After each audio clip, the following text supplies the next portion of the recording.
Good evening out there in YouTube land. Welcome once again to another edition of Let's Play Star Trek Online. It is going to be Joe and I doing a little bit of running around in the beta quadrant or the alpha quadrant or whichever quadrant we happen to be in at this moment in time. As long as it's not the delta quadrant. I think it's the alpha quadrant, actually. In Star Trek Online, we're going to continue our adventures that we've been doing over the past few Let's Plays of this particular series. So, yeah, we're going to continue on with the Klingon War and get ourselves started here in just a moment. So give us a minute as we get ourselves situated and arranged and all of that kind of good stuff. Yeah, we had a really good show tonight over there on Brothers at Arms. Oh, my God, it was hilarious. It was an absolutely great show. We had a great old time with it. And one of our longtime listeners who we have not heard from in several months called in, Tom, from one of our great friends from Down Under. And he always has a very unique way of looking at things and very unique way of putting things. And I couldn't stop laughing. It was a lot of fun, that's for sure. So, yeah, if you guys want to check out the archive for that, that is available over there on our YouTube channel where you guys are watching right now. Yeah, really good show. Really awesome. Really tomorrow, I will give pre-warning to those who are fans of Open Eyes. I may not be live tomorrow. I'm not sure. I've been trying to get a hold of my guest that I've had scheduled for a couple of months now, and she has not responded. So it's sort of dependent on whether or not she's around or not. We shall see. I'm kind of playing it by ear at this point in time. But yeah, anyways, we can go ahead and get ourselves going here. For those of you guys that have not tuned into the Let's Play of Star Trek Online before, I am currently a lieutenant commander, as is Joe. We are about level, 13-ish right now? 14. 14-ish, yeah. So we are currently running through the Klingon War episodes of the game. The one we have is the... It's everything old is new. We have to go back to the Drozana maintenance levels as we had done before with the hated... I hate it. Although I think we go straight to the actual computer room instead of... Yes, this time around we do. It's going to be an interesting episode, actually. We've got a couple of side missions also. The Terralist system and the first complement, which is the bridge officers, which we can do that at the end of our run tonight. Oh, I just noticed, actually, looking through, I had a skill point available to me to put in on the space skills, and I just noticed that I actually have the first tier engineering choice skill unlocked. So I'm going to go ahead and put something in there. I'm going to do it in the hangar health. Later on in the game, I'm going to be getting some ships that have hangars, and the hangar health is a very nice skill to have on hand. So I'm also going to put a point into... That's the one I took, if you want to know the truth. I'm also going to put a point into the... I always, when we go through that shuttle mission that gives... The shuttle-only mission that gives us the shuttle... where I can, even with a ship that doesn't have a hangar, that I can launch shuttles. I love that. Right, yeah, exactly. You hate going through that mission. I always make us do it. I also put in the improved shield capacity skill point there so that we can, have a little bit better shields, especially since right now I'm flying the science vessel, which is very shield dependent, to say the least. But give us just a moment here for the rest of us to set it up here. I need to, now that we're going live, I need to share the stream out with a few people and get it going. But yeah, anyways, Joe, vamp for a few minutes. Why me? Because as we've said before, we've both been playing this game since inception, since it came out. And I love this game. It is such a great game. It is very episodic. It is very reminiscent of actually sitting down and watching episodes of Star Trek as you're playing. You actually take control of an episode of the show. And as a matter of fact, every time they release a new expansion or they release new content, they call it a season. And right now, I believe they're 8 seasons, 9 seasons. I think we're on yeah, 8th season 8 or is 9. what we're on right now, I believe. Yeah. And I mean, there is so much. I mean, even once you hit the max level that you can attain, there is still content upon content upon content you can do. And if you run out of the content that Cryptic has put together, then there's the Foundry missions, which is player made content. And we've done some Foundry missions, and the content is par excellent. It is excellent. I mean, there is no bad content in this game. And you can play as Romulan, you can play as Klingon, or you can play as Federation. And each different one has its own storyline. And each story is very rich and very detailed. I mean, as evidenced by the fact of the sheer number of Star Trek alumni that have lent their voice talents to this.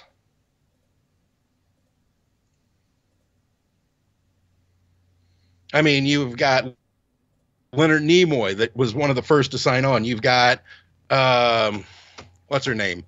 Lita. Chase Masterson. Denise Crosby. You've got LeVar Burton. Garrett Wang. George Takei has put his 2 cents worth in. We also have Scotty Doohan. No, not Scotty Doohan. What was Jimmy's Scott Doohan? Huh? James's son. James. That's the one. Yeah. James Doohan was Scotty. Yeah, which it's actually his son that has lent his voice talent in reprising Scotty's role. Yeah, who we're actually going to be meeting here real shortly. In fact. Flying over to the Drozana station right now. Go ahead and come on in. I already came in. Well, good job. Why'd you do that? Just because I could. I wanted to fly around and look at some of the other ships. There's a lot of ships in the game. Yeah. There are literally hundreds of ships that are available to play in the game. And you can customize them if you have, even with just the basic packs, you can customize the hell out of the ships. I've never seen 2 ships that look alike. Yeah, not really. They all pretty have very much distinction from each other, to say the least. And some of them are very, very large. Yes, I can't wait to get up to my larger ships. One of my largest is the Atrox carrier. Well, the Atrox is big, but my Jupiter carrier is actually a little bit bigger. And you want to talk about a ship that turns like a barge? It would definitely be the Jupiter carrier. Yeah. I can even in a cruiser class, which has got one of the worst turning radiuses in the game, I can go circles around him while he's trying to make a turn. Yeah, pretty much. Yeah. It takes me a solar system to turn around. Pretty much. Pretty much. And while we're playing this, my loving wife Jenny is sitting next to me playing WoW. World of Warcraft, yeah. She has her addiction. We have ours. Something like that. So welcome to the show, everybody who's just tuning in. Hopefully you guys will enjoy tonight. It's going to be a bit of fun, I think. There is Joe, and we're going to enter into the maintenance levels of Drozana Station now. Yes, I am Panthro. I am taking Katie along, and I do believe, we'll take Zerva along as well. Yeah, considering all I've got is Flores, so... I've got 1, you've got 2. How's that fair? It's always that way. Meh. Alrighty, so a properly modulated energy discharge should allow us to use the portal to follow the Davidians back through time. For those that are just tuning in for the first time, the last episode that we did, the Davidians were interfering in the Durazana station. They are a species that can manipulate time in certain ways, and they First consume... we ever see them is in a episode of STNG where they found Data's head under Starfleet Academy. And they have a penchant for eating the energy of beings. So anyways, it might be a bit trickier to get back. We should bring as few people as possible to minimize the chances of distorting the timeline. Okay, so into the portal we go. I think we got to shoot the portal, I think. Yeah. There we go. Take portal to the past. To the past we go. This episode's okay. You know, this particular mission is okay. He hates it. He hates it. No. It's much better than the last one that we did at the Rosanna station, to say the least. Yes. It's going to take me a minute to load, it seems. But that's just mine's at about 2% right now. Huh? Mine's at about 2% right now. Oh, then there we go. Now I jumped to 30. Yeah, so did I. We're running about the same speed tonight. Well, it's the way the server reacts sometimes. So everything old is new. Here we go.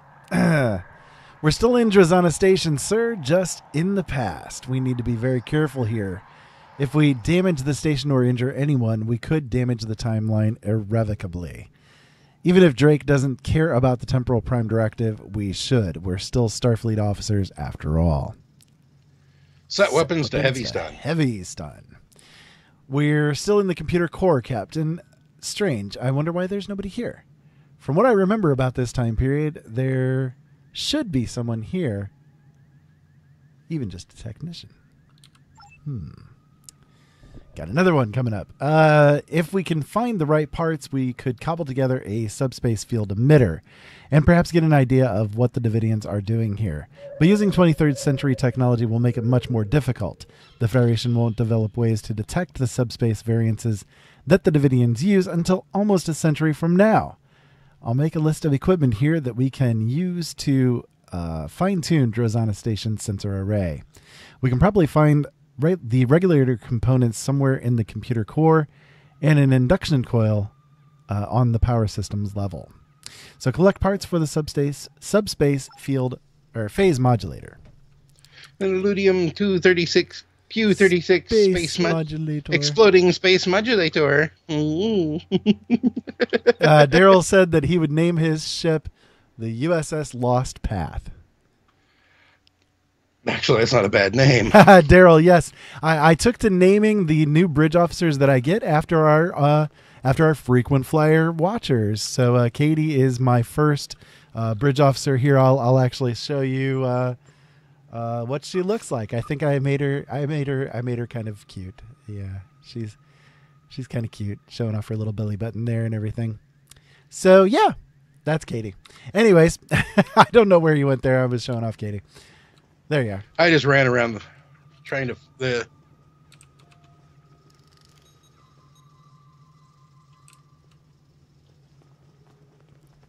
So right now we are in the 23rd century. We have made our way to the past.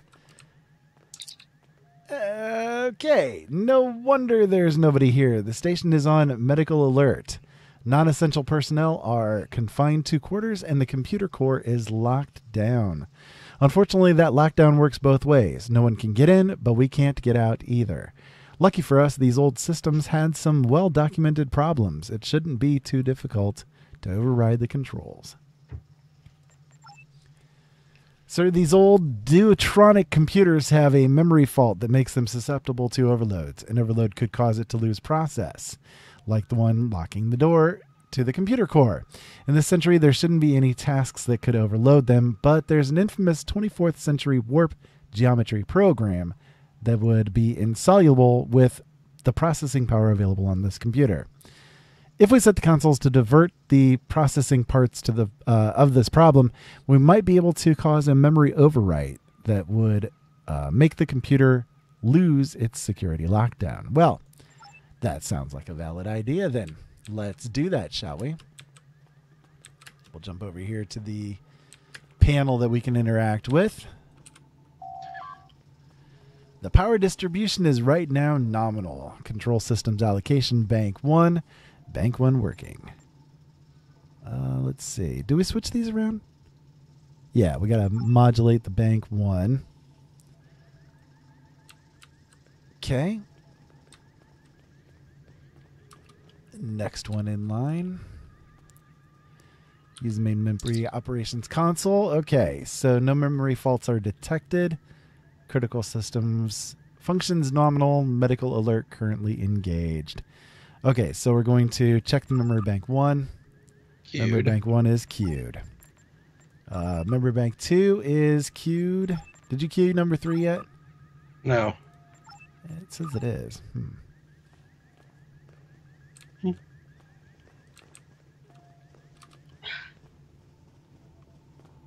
Okay, wait. I didn't actually overflow the...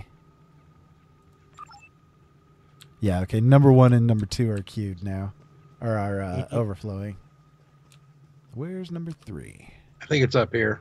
Is it? I think it's on the upper deck. You might be right.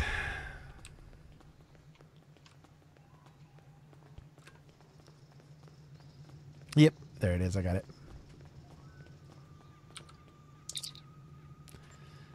1 and 2. Okay, now you go ahead and queue number 1 again. You'll have to go downstairs and do it.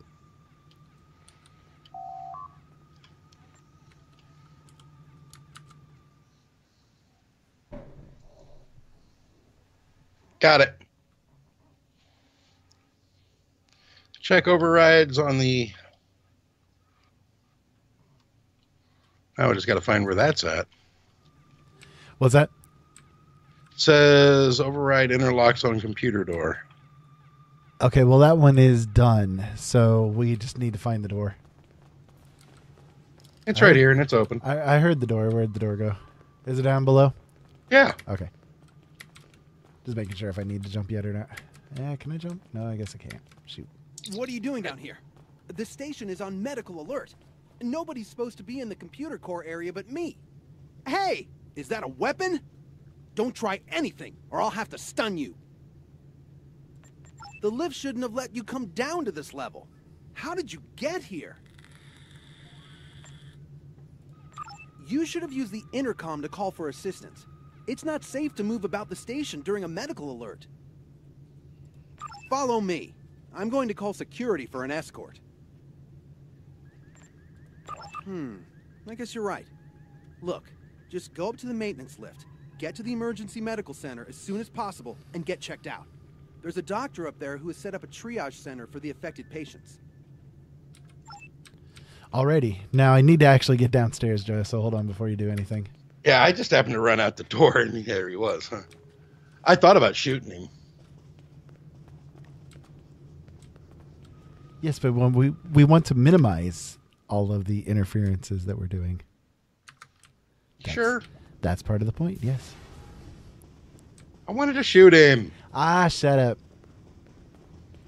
He's just a 23rd century bozo. Ah, shut up. Come out to the coast. We'll get together. Have a few laughs.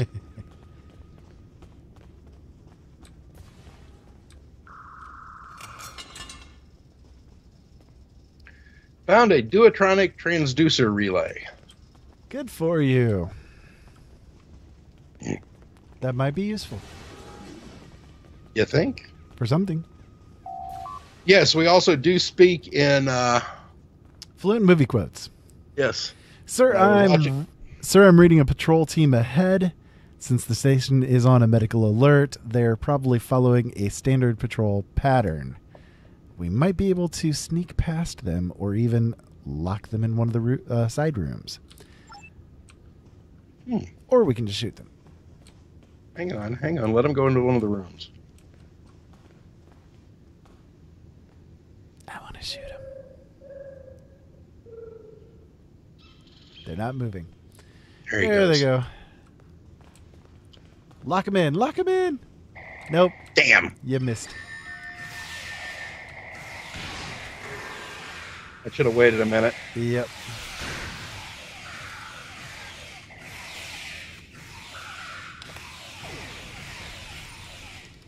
No bonus for us.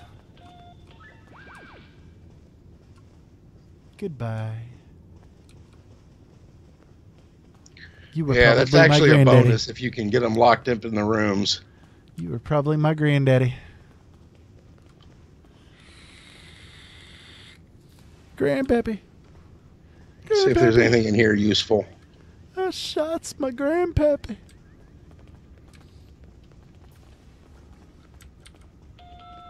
That locks the door, Ira. I guess we don't want to do that then. No.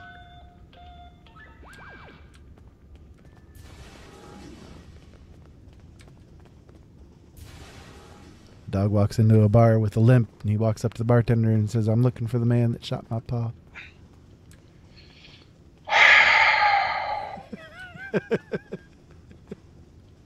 I'm going to have to introduce you to Eli sometime. You two have the same taste in jokes. Ah, the blue shit. Did you flashy thing me with that blue shit?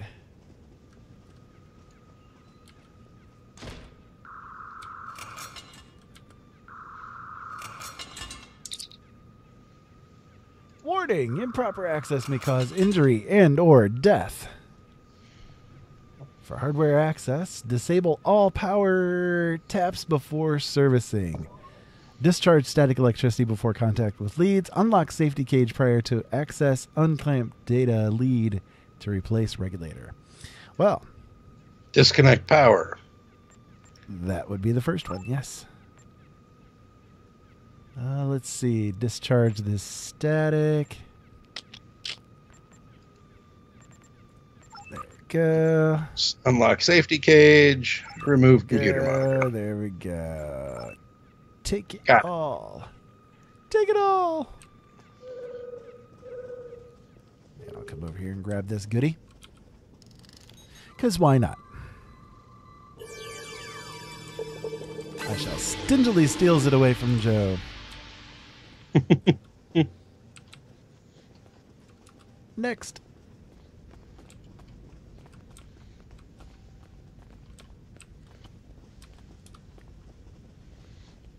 Shining my red light into the wall. Put on the red light. Gonna have to put on the red light. You know, speaking of red lights, Joe, have you heard about what certain liberal attitudes are these days as far as red lights goes? So the idea right now, or the opinion right now, is that people should, if they support getting rid of guns and gun control laws and all that kind of stuff, they should change their porch lights to red lights to indicate that they are a gun-free, gun safety zone in their home. Now, personally, I remember a time when red lights signified that you were a whore that was open for business at that moment in time. Yeah, that's hence the name, the red light district. District. Yeah. So I think they're kind of losing a lot of people that are of our generation just for that idea alone. This isn't the power distribution levels, sir. Security's overridden the turbo lift. They must have detected our arrival. Station security will probably be here any minute now. If we are going to get out of this without a fight, we'd better look for alternatives quickly. We'll have to find a console that we can use to override the turbo lift so that we can keep going. I'd probably say it has to be this nice glowy panel right here. So, Joe, would you put on the red light in front of your home to signify that you are a gun-free zone? No. Would you be doing the gun-free zone to begin with? Ow! Oh. That was a really bright bada boom there for me. Yeah, somehow I did not think that you'd be too into that idea there. I'm going to climb through the Jeffries tube.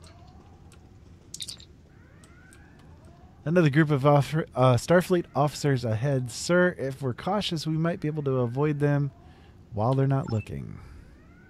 I'm through the Jeffries tube. To the Jeffries tube, away! Probably should have done that before we shot the officers. Yeah, probably. It probably would have been a good idea. I tried to lock them out, but they blew it up on me.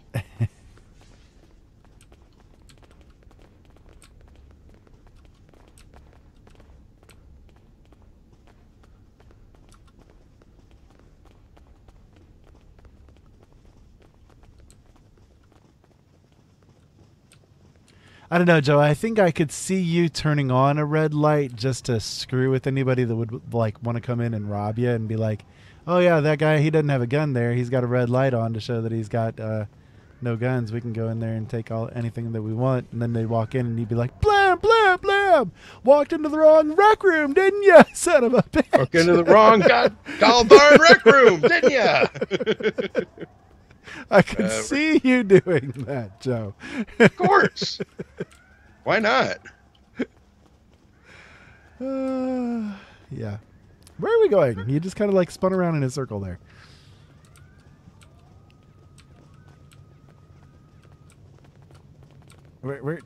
This is not a good thing. This is not a good idea.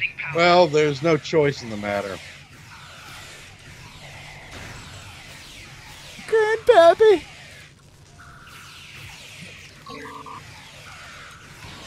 We're shooting my grandpappy again. Look at that. You made him sparkle. Isn't that sweet? You made him sparkle. I didn't have a choice in the matter. You gave me no choice.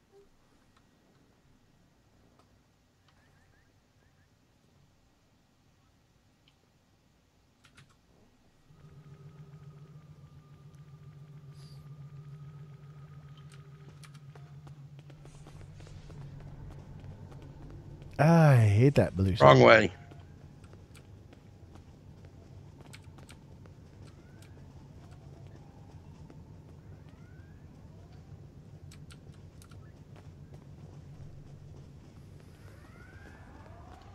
Well, we're just going to have to shoot him. Yeah, like you've had a problem doing that so far. Poor grandpappy. What'd he ever do to you?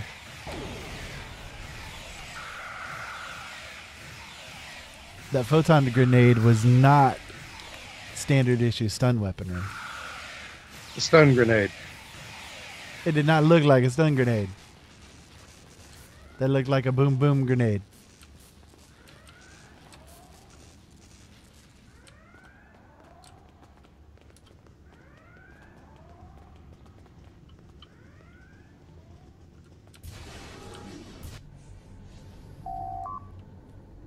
Sir, we should be able to find an induction coil on this level as part of the power systems. Then we simply need to rig the subspace inducer to the sensor array, and we can pinpoint the Davidian's incursion.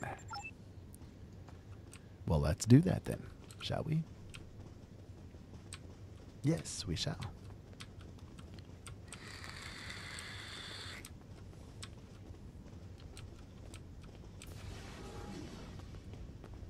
Welcome to the show, everybody who's just tuning in. This is Star Trek Online. It is a free-to-play MMORPG.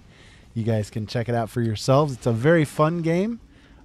Pretty much everything that's in the game is available to everybody and anything. And hey, this guy looks familiar. Dr. Leonard H. Bones McCoy. Now, unfortunately, they could not get the voice actor to do the voice acting in this particular game. He had already passed away. If he did, I'm sure he'd be saying, "Put me back in the ground." Yes, unfortunately, by the time this was created, Bones had left us. And he was pretty much Bones at that point. You there, don't just stand there. Come over here and give me a hand. People are dropping like flies on this station, and it's all I can do to keep up. What's going on? Some kind of illness is affecting the people on this station. Blue flashes and ghost stories. There has to be a reason for it, and we need to stop it. People are dying here. I'm dying here. Damn it, Jim. People are dying here. As far as I can tell, all of these people reported seeing those strange blue flashes of light. Now they're all dying. They're worse than dead. Their brains are gone. Whatever this disease is, it's suppressing brain activity at an alarming rate. It's almost as if the energy between the neurons was being removed somehow. The blue flashes seem to be associated with a strange form of radiation, so we've set up a triage center here. That crazy engineer said the power distribution station is heavily shielded. How should I know? I'm a doctor, not an engineer. The blue flashes are still happening anyway. We need some way to replace the neural energy. Jumpstart their brains somehow. So I can say as an engineer, like cold starting a warp engine. And I can say as a tactical, like reinforcing your neural shielding. I suppose that's one way of putting it, but the mind is a much more complex and delicate instrument. Maybe that's the key. The brain might be able to restart itself if stimulated correctly. Give it the energy that it needs and then a stimulus to make it spread throughout the nervous system. I'll need to know how much neural energy the survivors have, so we can figure out how much they've lost. Then we need to apply cortical stimulators to the correct frequency. It's no panacea, but it may save the lives of the crew. Saving these lives is important to making sure that everything turns out the way it should. Come on, grab a tricorder and start checking neural activity of some of these survivors. Take note of their readings. We're going to have to calculate the difference from a healthy mind and determine the right frequency to stimulate the brain. A normal human neuron has a resting potential of minus 70 millivolts. Once you have some readings, we'll calibrate a cortical stimulator. Calibrate a cortical stimulator and try to revive some of these people. Alrighty. To the brain scans! Away!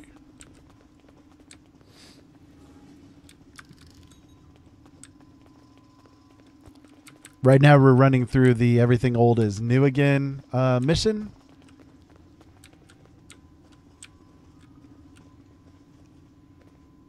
Scan neural.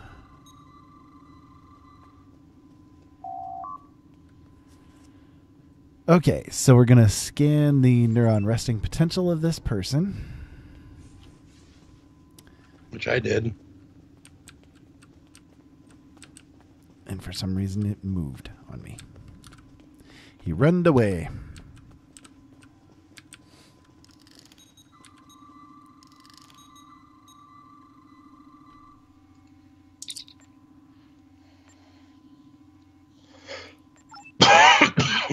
Okay, so this one is at minus 58 millivolts. Mm-hmm. Don't forget to scan the rest of it, too. Yep.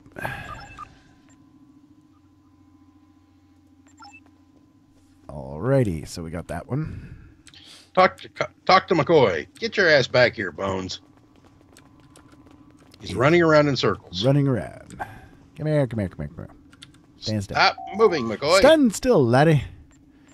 Alrighty, so... Review findings. Normal human neural resting potential is negative 70 millivolts. Normal human neural activity is plus 30 millivolts. Neural charge at rest.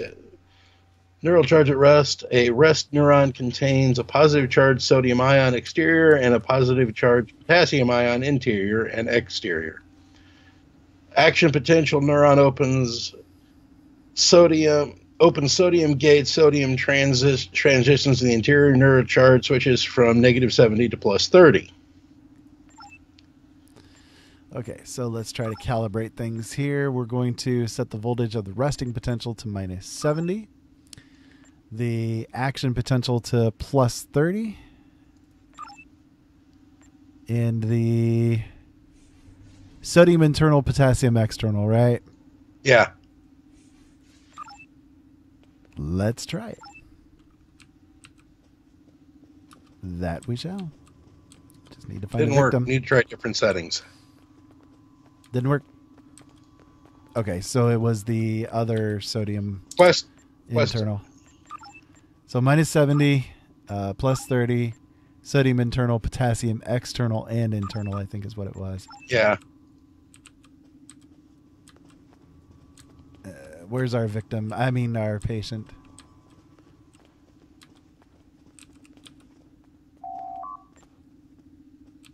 Didn't work. Try different settings. Really? Let's review the findings again.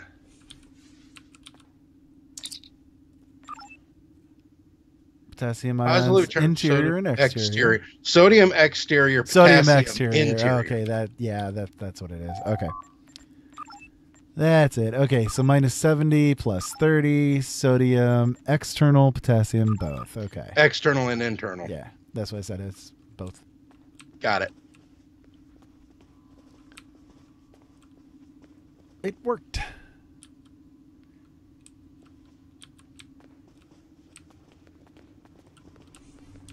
Alrighty. Goodbye, Bones.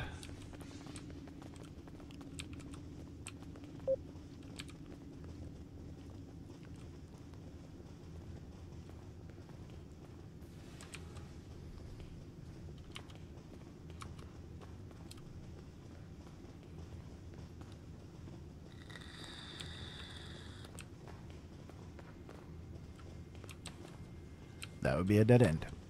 Yeah, it would be. I think we were supposed to follow McCoy. No. You sure? Yes.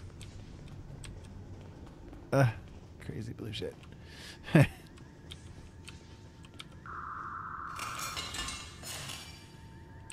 Okay, there we go. Integrated all together. The only person you never really run into is Kirk. Yeah. I really wish we could have. At least as of yet. Yeah.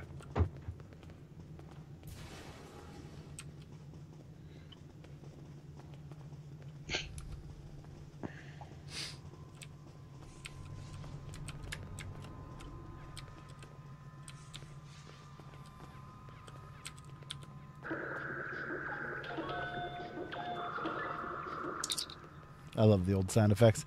It's working, sir. The emitter has adjusted the active sensors for the station, or active scanner, sorry. What do you make of these readings?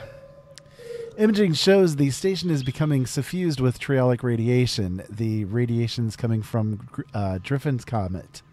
The comet itself is emitting mass amounts of triolic energy.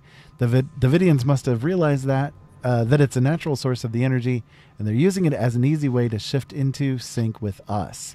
Like riding behind the wake of a ship in the water. But that's not all they're doing, sir. They're increasing the triolic energy and infusing it with chronoton particles. With that, they could have enough energy to move the entire station out of phase, maybe even the entire sector. We have to stop them. The comet is the key, sir, but we can't do anything about the comet without a ship, and I don't think 23rd century vessel is going to be able to do the job. With this information, it's clear that we have to find some way to destroy Driffin's comet.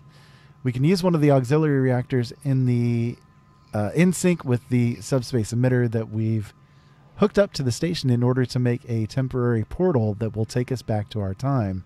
Once we make it back, we'll have to report in and find a way to bring a ship back with us to destroy the comet. Alrighty, so we have to use triolic energy to form a temporal portal. This way.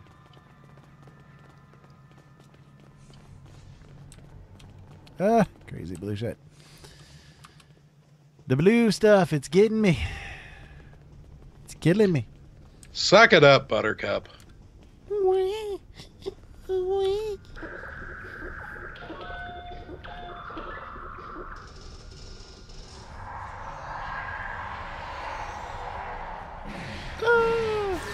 Davidians!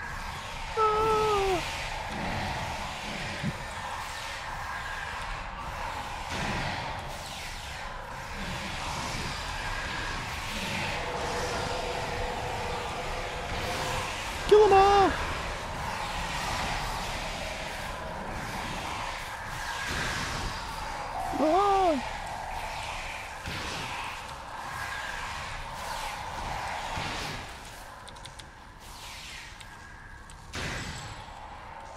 Flores, quit shooting the portal.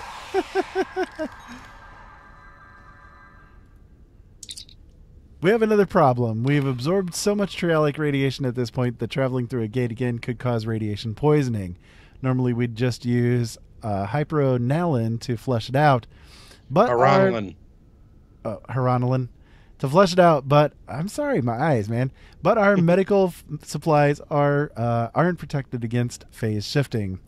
Our Haranolin supply is probably already irradiated. If that isn't that it isn't the sort of problem that comes up frequently. We'll need large doses of Haranolin to chelate out the existing trialic radiation and protect us for the transmission back through the portal. There's one person who can probably get it for us. Gee, I wonder who that might be. Bones! Gotta go find Bonesy. There he is.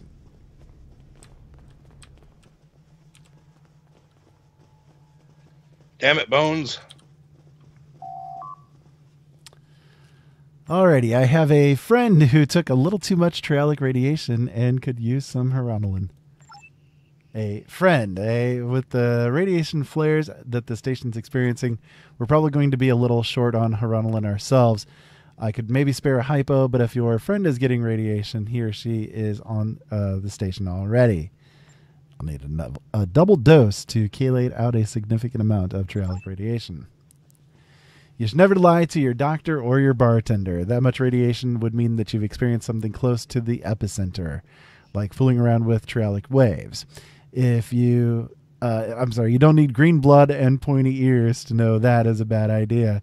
But when the people on the station really needed it, you came through. I appreciate that. I think I can spare a few doses. Just don't let the station's captain hear about it. Look, I'm not sure who you are or where you are from, but I'm not one to look a gift horse in the mouth. I'm just an old country doctor, but I know better than to ask too many questions about a little unexpected help. You probably shouldn't loiter around here too much longer or people will start to ask questions. I'm going to put these cortical stimulators to good use. And thanks, you saved a lot of lives today. We can take the portal back to our own time whenever we're ready. Well, I say we're ready. I say we're ready as well. So back to our own time we go. Get me out of here. And now we can return to our own time and report. So we'll go ahead and report in with Driffin's this. comet is the source of the trialic radiation. That explains a lot. However, we cannot simply destroy it in our time. The Davidians have the means to go back to the 23rd century and harness its energy there. However, that will be their only other chance. Before that, there's no Drozana station, so there's no place that will be close enough to the comet's trajectory to be of use to them. The only logical solution is to alter the past. Destroy the comet there, and save the Federation. As it happens, I have access to a way to transport your ship back to the 23rd century. It's risky, but I think the odds are in your favor. And if they aren't, there's always time for another try. I'll make the arrangements. Stay in touch. Drake out. So for turning in that mission, we get a twin phaser beam array Mark IV. Until Congratulations, And a level. Lieutenant Commander. And crap ton holy of crap, bridge we got officers. a lot of... No, those are the DOFs. Yeah, Doty officers. Those are our Oh, duty wow. offs, the DOFs. We'll get into that here in just a minute. So Night of the Comet, that's our next one here. We've determined the Davidians are using the trialic energy of Driffin's comet to ease their entry into our phase variance. That is the cause of all the incidents in the neutral zone. But it's worse than that. It's possible that given the amount of trialic and temporal energy that in that comet, that the Davidians will be able to destabilize the area of space surrounding the comet enough that they will put it and everything in it in their phase variance. In essence, they're trying to steal an entire sector. The resulting effects to the surrounding space would make the destruction of Romulus look like popping of a party favor. The only thing we can do to stop it is to destroy the comet before the Davidians can use it. It's not enough to do it in the present because the Davidians would still have access to it in the 23rd century when the comet moves past Drozana Station, We have to destroy it there. You'll need your ship this time, so you can't use the Davidian portal on the station. I can help you get to the past, but you'll need to follow my instructions precisely. Good luck. Alrighty. So Until next time. Decent choice of rewards for completing this particular mission that we've got coming up here. I'm going to go ahead and on my ship, I'm going to toss on that phase array that we just the beam array that we just picked up. I'm going to put it here on the rear. It's a twin phaser array. It's got the same targeting arc as the other phaser beam arrays that we use, but it also shoots out 2 beams instead of just 1. So we're going to go ahead and head back up to our ship here.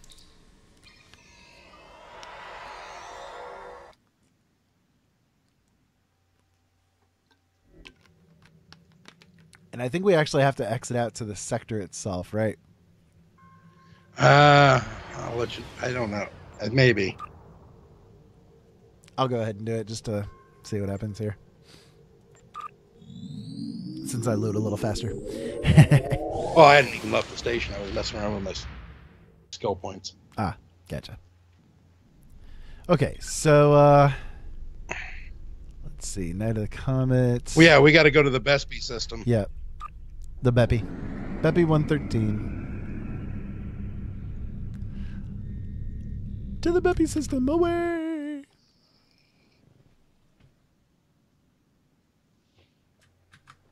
Hey there, Jargamir. I got the Borg as a playable race because I am a lifetime subscriber. I have the lifetime account. So that's part of the bonuses that you get, the bonus items that you get. Let me see. Do I have... Yeah, I've got 1 in space and 1 ground skill. What do I want to use here? Drain expertise? No. Control expertise? No. I suppose I can do another in the shield capacity. I'm gonna see something real quick. Because we got a new officer as well out of that. Oh, did we? Okay. I've got new officer, Hail Starfleet to report. Ah, okay. That's cool. I don't know. What do I want to take here? Maybe targeting expertise. That's what I put in. Well, the targeting expertise and the defensive expertise. Or no, I put in basically defensive maneuvering because I already had targeting expertise 1. Yeah, with the targeting and the defensive, basically what that does for your ship is the more points you have in your targeting expertise, the more likely you are to hit something. The more you have in your defensive maneuvering, the less likely you are to be hit by something. But both of those cancel each other out. So it's sort of like it does a roll against the opponent's defensive maneuvering with your targeting your targeting expertise to find out whether or not you actually achieve a hit with your weapons. I'm just not sure what to take here. I think I'll just do targeting for right now and leave it at that because I usually go up both of those. I can do that now. And then for ground skill, I'm going to do the improved kit efficiency because I like to be able to use my kit skills as frequently as possible, and the efficiency affects that in a big way. So, okay, we can enter the Beppy whenever you're ready.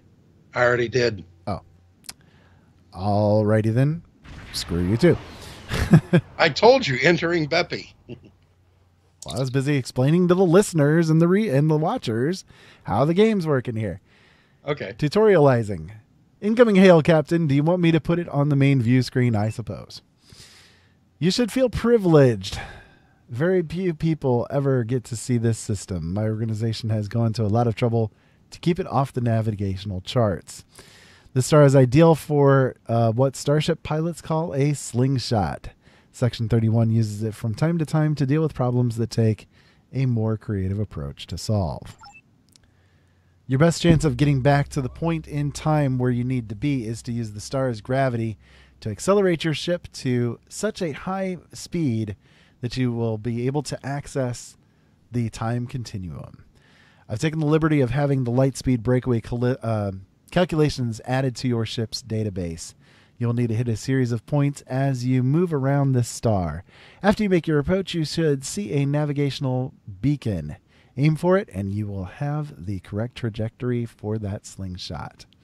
This is a tricky maneuver. If you don't hit each point in the correct order and time, it won't work. I hope your helm officer is up to the task. Well, yes. Yes, he is. One more thing before you start. I also added a holo emitter to your vessel. You'll appear to be a Klingon D7 with the appropriate access codes for this time period, but still have access to all of the 25th century firepower you need to deal with the comet. Don't alter the timeline any more than you have to. Destroy the comet and stop the Davidians, but other than that, try to stay out of trouble. I'd wish you luck, but I have a feeling you wouldn't think I was being sincere. Alrighty, we're ready to engage the holo emitter and start our run around the star on your command. Well, then I guess we shall do it. Great, now we look like Klingons. Off we go.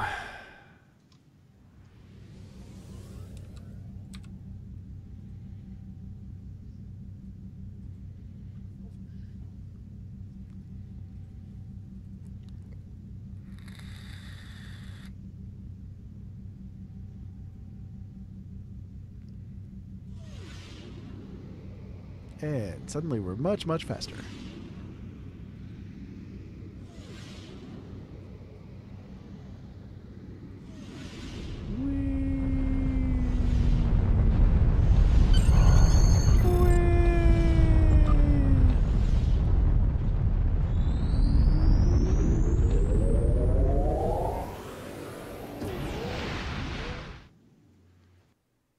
Exploding.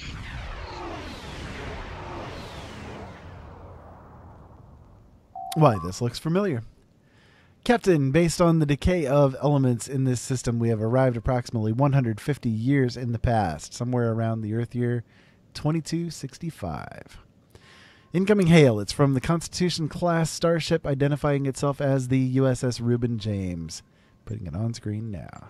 Attention, unidentified ship. I am Commodore Jacob Ross in command of the USS Reuben James. We have been searching for a Klingon vessel reported to have attacked a colony in the Gliese system. You fit the description of the ship we are looking for. Unless you can prove you are not, we will take immediate action.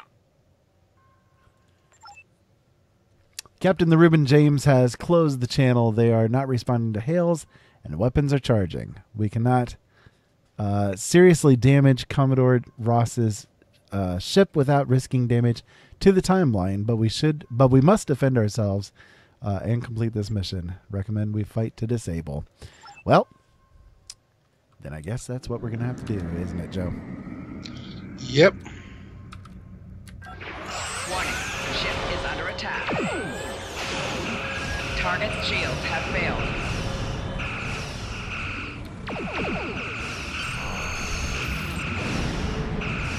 And that is what we did.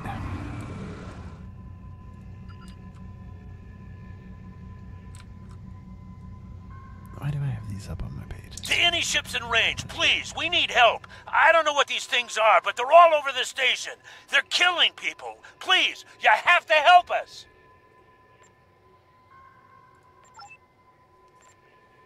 Captain, the comet approaching the station. Its trialic energy is making it easier for the Davidians to manifest. The people on the station don't have any way to fight them. We have to help, or they'll all die. Well, back to the station we go, Joe. Yep. I'm taking 6 with me this time. Alrighty. We need an engineer. I've got my engineer with. No, you don't. Yeah, I do. Zerva. It's an engineer. She's got green on. Yeah, but she's got the engineering skills. Okay, fine. It's okay. We can do another engineer. It's totally fine. Okay. I like engineers. Plus, I like eating my board.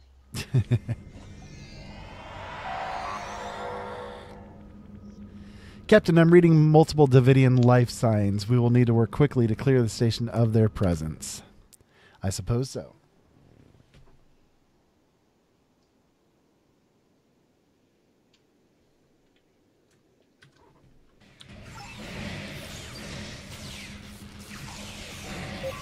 targets Wrong on button. sensors. Meant to hit B and hit V.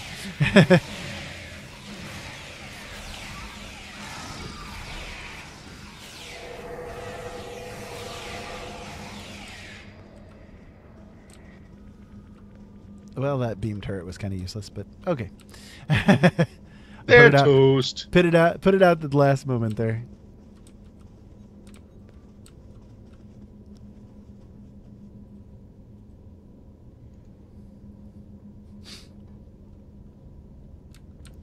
So again, for those that are just tuning in, this is Star Trek Online. It's a very fun, free-to-play MMORPG. If you do become a subscriber to it, you get a lot of nice little bonuses. Yeah, I mean, it supports the game in a big way. One of the other methods that they have as far as doing the support goes is they do have microtransactions where you can buy like the ships from what they call the C store, which is using the in-game cash for it. But it's nice. They actually You won that with a 6? Are you kidding me? Sorry, I don't think anyone here appreciated the Davidians crashing their party. I'm detecting weapons fire, broken glass, and signs of a struggle. It's a bar fight, sir, and we'll need to quell it if we want any chance at stopping the Davidians. The Temporal Prime Directive is in effect, sir. Recommend we set weapons to stun and to minimize damage to the timeline. Well, let's go break up a bar fight. Looks like a little bit of a problem going on in here.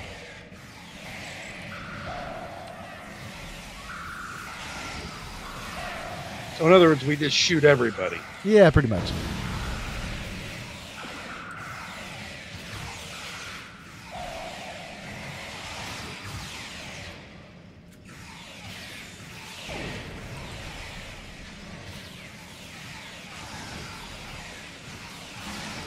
Kill them all. Let the game master sort them out.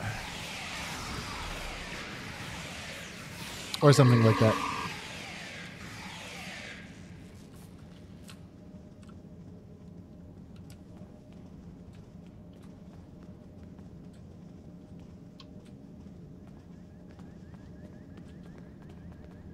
Enemy targets on sensor.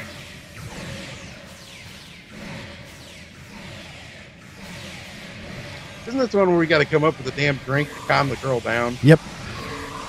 I hate this one. Enemy combatants in close proximity.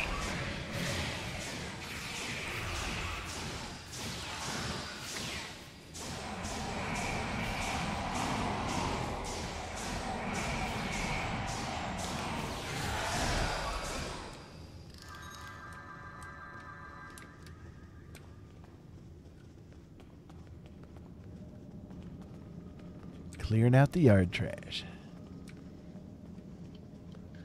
You go right, I'll go left. I went somewhere. Enemy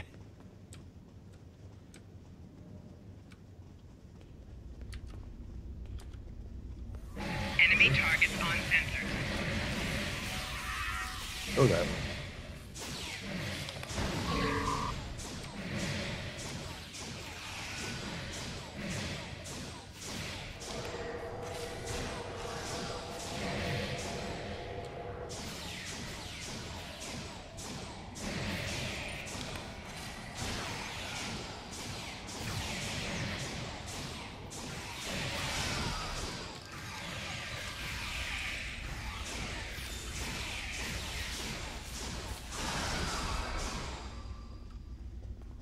Got one more we got to do.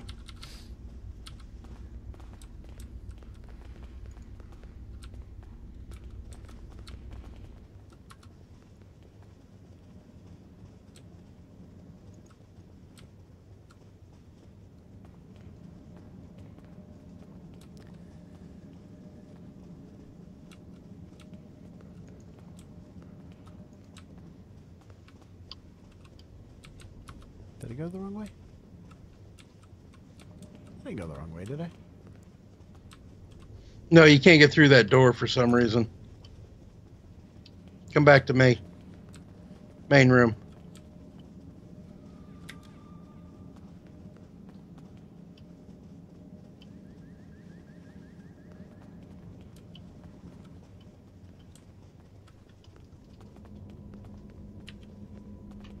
Lots of baddies. Enemy targets on sensor.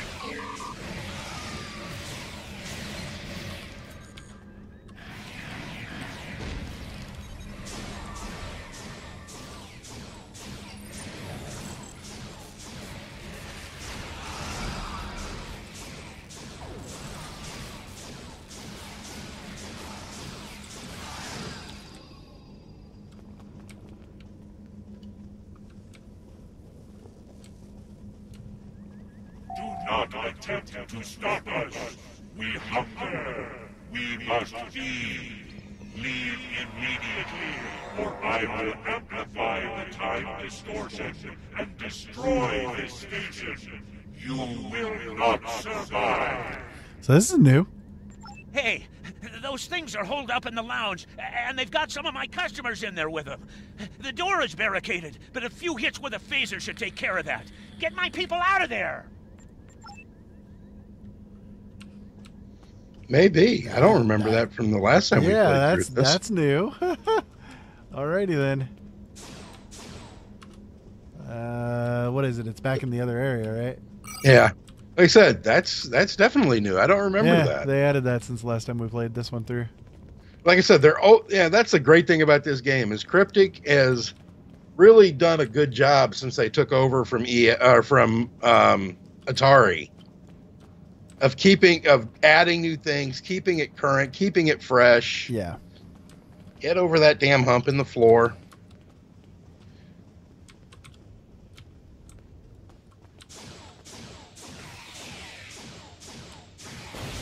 Yeah, because this whole part right here is totally new. Yeah, I think I do remember getting this.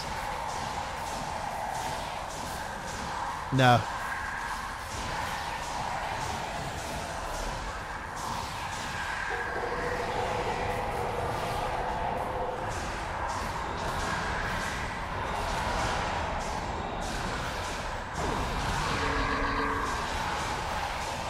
He is not happy with me. Yeah, exactly. Pleased with me.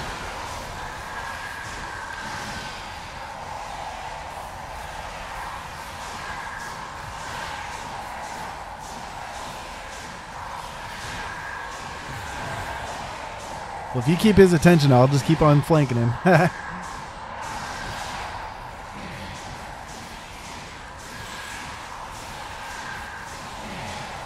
Hit the portals. Yep, I'm working on it.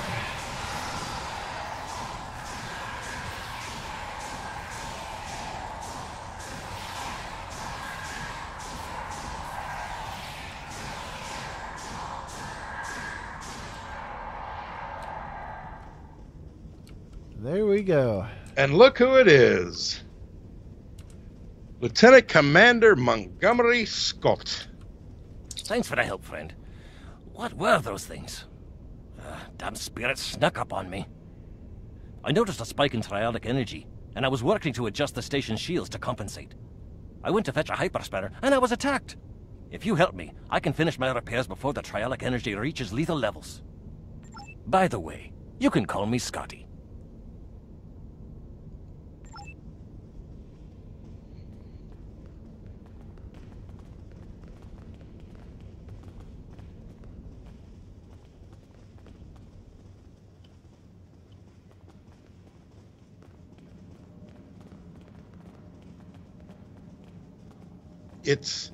It's green. It's green. And I swear to God, his son sounds exactly like him. Yeah, he does a good job of it. And the thing is that James Doohan did not have that thick Scottish accent. He actually put it on when he went in for the audition. And Gene absolutely loved it. Yeah, it's kind of funny if hold on before we hit this, just for trivia's sake, because we're geeks and all that. James Doohan, when he went in to do the audition, he said when he walked in, Gene didn't have really an idea of what he wanted the character to be. So he asked Gene, you know, well, what is your thinking with this?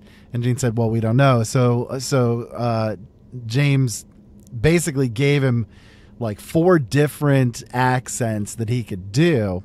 And so he did like the Scottish one, he did an English one, he did I think it was a Southern one that he did, and then a Spanish one that he did as well. And so Gene decided, well, we're going to do the Scotsman, you know, or the Scottish accent. So all of a sudden then James is all like, you know, piling on with the information. All right, well, we're going to make him a Scot, and his name is going to be, you know, Montgomery Scott, and so on and so forth, and just kind of like shot out a bunch of information. And Gene was like, whoa, wait a minute, we're not that far into this yet. So, you know, James Doohan, he actually contributed a lot into what made up the character of Montgomery Scott. The sort of the same as what Leonard Nimoy did with Spock, because, you know, Leonard Nimoy, he had so much input on what the character should be, the actions, the mannerisms, so on and so forth. Well, even the most iconic symbol of Vulcan, the salute. The Vulcan salute is actually a Jewish hand gesture, which he saw one of the rabbis that he grew up with using, and decided that it'd be kind of an interesting idea to play around with. So yeah, because the Jewish salute, the Jewish hand gesture, means peace and long life. Just as I suspected, the trialic energy is increasing. We'll be cooked like a haggis if we don't do something about it. There is a wee store on this station.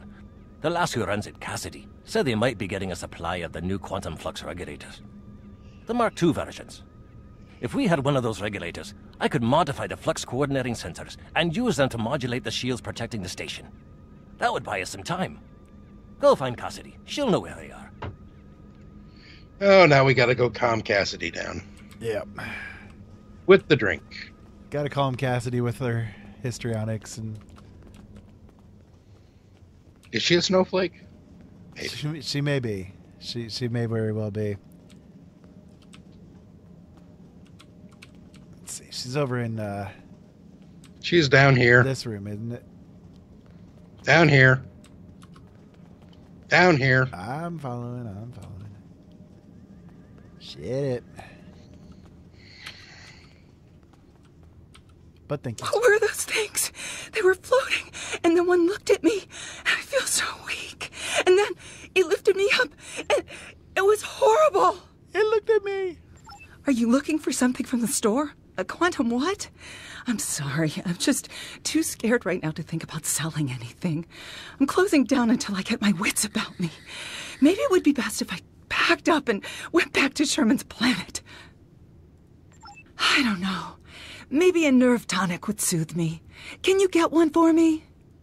Sure. We're only all dying from radiation exposure right now, but sure, I'll be your fucking bartender. Well, you know, it's green. All right, so I'm trying to remember. Maybe I can remember it here first off. Almost every culture in the galaxy has nerve tonics. Most worlds have multiple variations, and everyone thinks that the one their grandmother made is better than all the rest. Look, I 10 bar at a commerce station in the middle of one of this quadrant's busiest trade routes. It's my job to be able to make anything you want, but you gotta be specific. I could make you 14,647 different nerve tonics, 18,397 if you're Boolean. So, what kind do you want? Tell you what, one of the waitresses should be able to help you narrow down what kind of nerve tonic would be best. Talk to one of them, and then come back. I'm sure we can make exactly what you need. Crap.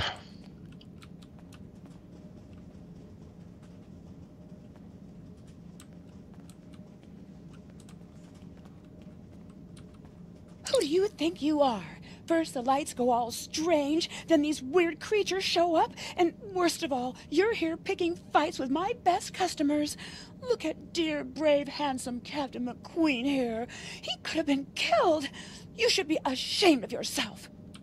Nerve tonics. How can I think about nerve tonics when my sweet Captain McQueen is injured? Oh, if you want to know about any sort of exotic beverage, go ask that drunken Scotsman. I mean, Lieutenant Commander Scott.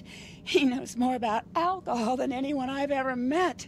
While you do that, I'm going to make my sweet prince all better. Typical Orion female. Your sweet babu. Like I said, typical Orion female. Oh, my sweet babu.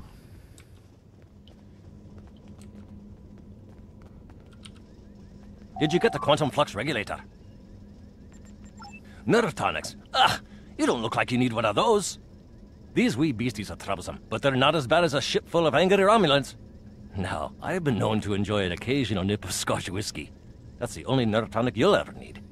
Why do you need to know about them? Oh, for Cassidy. Now that makes sense. She's a bonny lass, that Cassidy, and more than willing to spend a little time with a right Starfleet officer, if you know what I mean. But she hasn't got the stomach for fighting.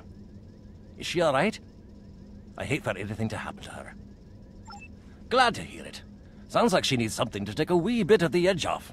And that happens to be one of my specialties, along with transwarp transporter technology and warp field mechanics.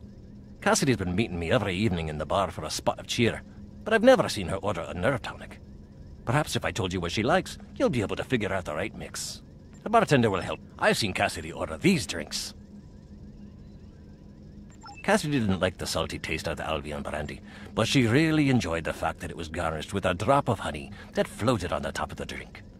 Bah, garnishes get in the way of a fine beverage, if you ask me. Can you imagine putting a wee piece of pineapple in a glass of 20-year-old single malt? It's preposterous. I've seen Cassidy order these drinks. The only time I saw Cassidy ordering blood wine was when she was feeling under the weather. Poor lass. She liked that it was served warm, but she hated those blasted heavy metal mugs the Klingons use, and the potency of it was a bit much for her to handle. A girl like Cassidy needs something with a little less kick. I've seen Cassidy order. Zalay brought Cassidy a Denevian mead a few nights ago. Ugh, terribly sweet stuff, like drinking syrup. Cassidy didn't like the cloying sweetness, and the wee bird broke out into highs because she was allergic to the fruit garnish. I'm not ordering any of that stuff again. I've seen Cassidy order. Cassie and I got into a drinking contest with a Klingon one night, and we ended up drinking fire wine. It's not as good as Scotch, mind you, but it's better than drinking warp core coolant. The next morning, after she picked herself up off the floor, Cassidy told me that the fire wine was so spicy that she was afraid it had eaten a hole through her stomach. I had to send her to see Bones for a checkup. Also, she said that drinking from those shallow bowls made her feel like someone's pet targ. I've seen Cassidy order these drinks. Martinis aren't my cup of tea, as it were, but Cassidy seems to like them. She appreciates that a martini should be served as cold as possible, but since she nurses her drinks, the cold tends to dissipate, and she doesn't get the full effect. She's quite fond of those fancy stem glasses, though. I've seen Cassidy order these drinks. Cassidy really likes her Sumerian sunsets, mostly because of the sour taste. She hates that the drink is so weak, and has been trying to convince the bartender to add garnish to it, to make the happy feeling last longer. But he won't, because then it wouldn't be a Sumerian sunset. Me, I say a drink is a drink. If the lady wants a garnish, give her one. I've seen Cassidy order these drinks. Cassidy really likes the little pick-me-up of a drop of Skagarian whiskey. But she doesn't like the wee shot glasses, or the silly paper umbrellas. Who ever heard of putting a wee paper umbrella in a glass of whiskey?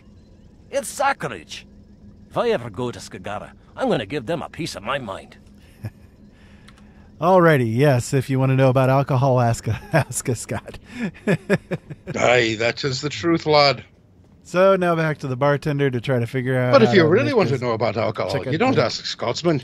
You ask a bloody Irishman. This is we true. can tell you more about it. We've forgotten more about alcohol than the Scots ever knew. What This can I is get true. you? I'll need some more details before I Okay, make a so drink she for you. likes it cold. If you need help figuring out what combination of But if ingredients she's you feeling want, under the weather, she likes you it should warm. Talk Yeah. to one of the waitresses. What kind of flavor profile are you looking for? She wants sour, How strong do you want this drink to be? a little pick-me-up, How would you like this drink to be served? and in a stemmed glass, And last but certainly not least, what kind of garnish? and a drop of honey. This should be all the info I need. I'll put the drink on the... Alrighty. Let's pick up the glass and run it over to Cassidy. This is the one part of this mission I just hate. Do you have a drink for me? I love warm drinks. They're so relaxing. There's a lovely sour note to this drink. I feel so refreshed. There's just enough oomph to this drink to make it really stick with you. I like that. I love the style of this glass. It accentuates the flavor of the ingredients. Honey, oh, that bit of sweetness is just perfect. It adds the most delightful note to each sip.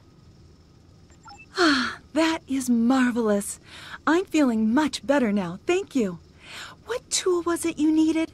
A quantum flux regulator Mark II? I have one of those right here. Please take it as a thank you. Yes, we will. Good. Well, that one I should remember. You just go and talk to Scotty. Yeah. Because like I said, the man knows... The man... For a Scotsman, the man does know his alcohol. Something like that. What can I say? I'm an Irishman. Okay, there's a long-standing feud between the Scots and the Irish. But we both have the right tool for the right job. Right job. I'll start making the adjustments, but I don't know if I've got enough time. You can't change the laws of physics. The trialic energy levels keep rising, and sensors show the blasted comet is to blame. Modulating the shields is not going to be enough. Something needs to be done about that comet if we're going to live to see the morning. The station is safe for now, but we still need to deal with the comet in orbit. If the Davidians are able to harness its energy, then they will be able to pull most of this sector into their phase variants. Past, present, it will all be disrupted. Well, let's go to the ship. So for those of you guys just tuning in, this is Star Trek Online, free-to-play MMORPG. Pretty fun game. I've been playing it since the day of release. I've got probably thousands of hours played time in it. Literally thousands of hours of played time. It shows on my Steam account like 800 hours, and I know I've got about. I know I played it for at least 1,000. 500 hours it shows for me. I know I played it at least 1,000 hours before that. Before we downloaded it on Steam. So yes, this is as close to as the comet's trajectory will take it to Drazana Station. We need to destroy this comet while we still have time. Sir, a group of Klingon vessels have entered the system. The lead ship is hailing us, putting it on screen now. Ah, a ship from the house of Duras. I am Captain Bavat, son of Warot, and leader of my house. My brother died due to Duras' treachery. I will avenge his death with the destruction of 100 Duras ships. Prepare to die. Their scanners are their visual scanners are a little close. Yeah, I got a little bit of neck, and that's about it. That's all I got. Captain, we can't afford to change the course of events any more than they have been altered already, and we know that Captain Bavat survives this day. We'll need to attempt to disable his forces. He'll be calling for reinforcements. We need to destroy the comet and return to our time before we're overwhelmed. Alrighty. Well, let's do this thing. Warning. Ship is under attack. Target's shields have failed.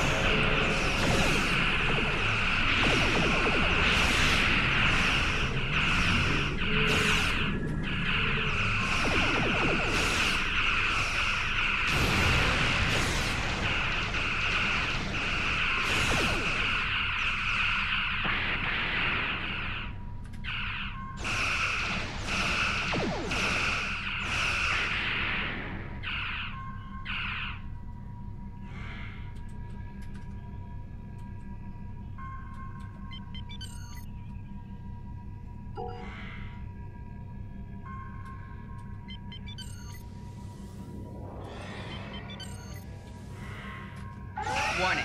Ship is under attack.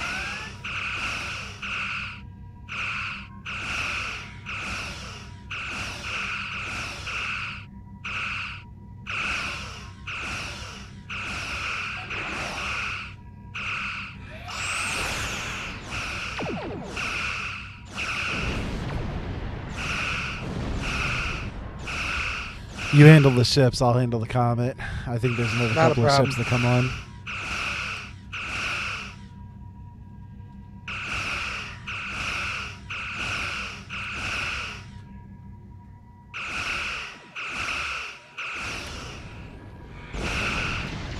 Yeah, there they are.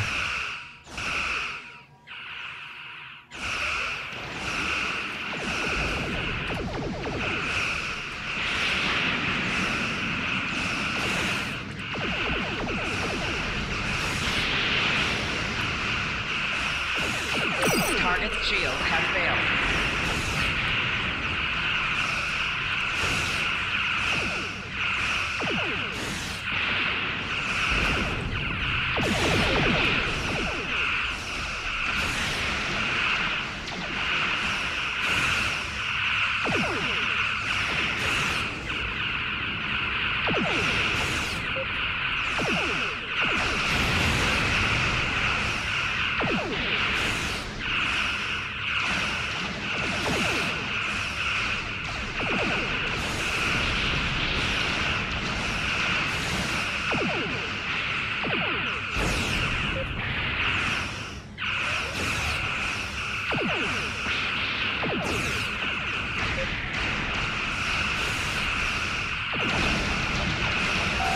Right shield's failing.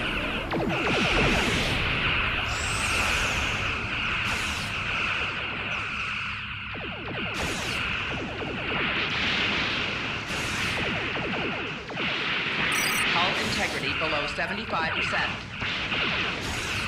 That would be you, not me. Yeah.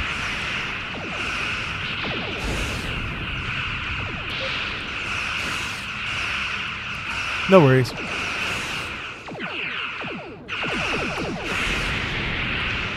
I think I got one more piece of the Comet here.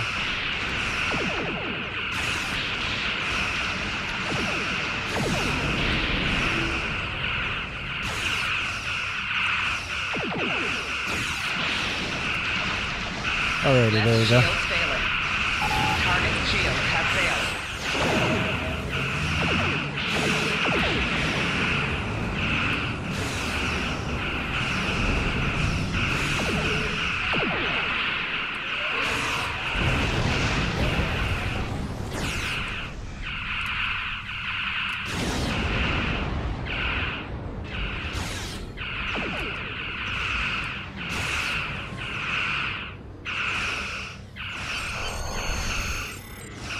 There we go. Saying don't alter the timeline. Yeah. That did it, Captain. The remaining comet debris is too small to be a threat. Now we just need to find a way to... One moment, sir. I'm detecting a temporal anomaly. It's forming inside the Scottsdale. If you are receiving this message, then you and your crew have completed your mission. Driffin's comet is destroyed, and the Davidians are no longer a threat to the Federation. You've done well. And to prove that I'm not the immoral monster that some make me out to be, I'm going to help you. When you last docked at Deep Space Case 7, I had some modifications made to your vessel. One of those is the addition of a Borg temporal node salvaged from a cube in the Batron cluster. It's set to return you to our time. Congratulations on a job well done. Drake out.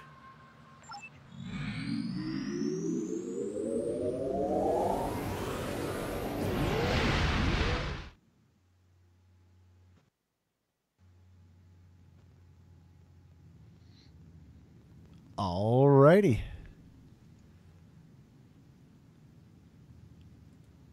Excellent work. I knew I could count on you. The disappearance of Driffin's comet in the 23rd century will be a scientific curiosity.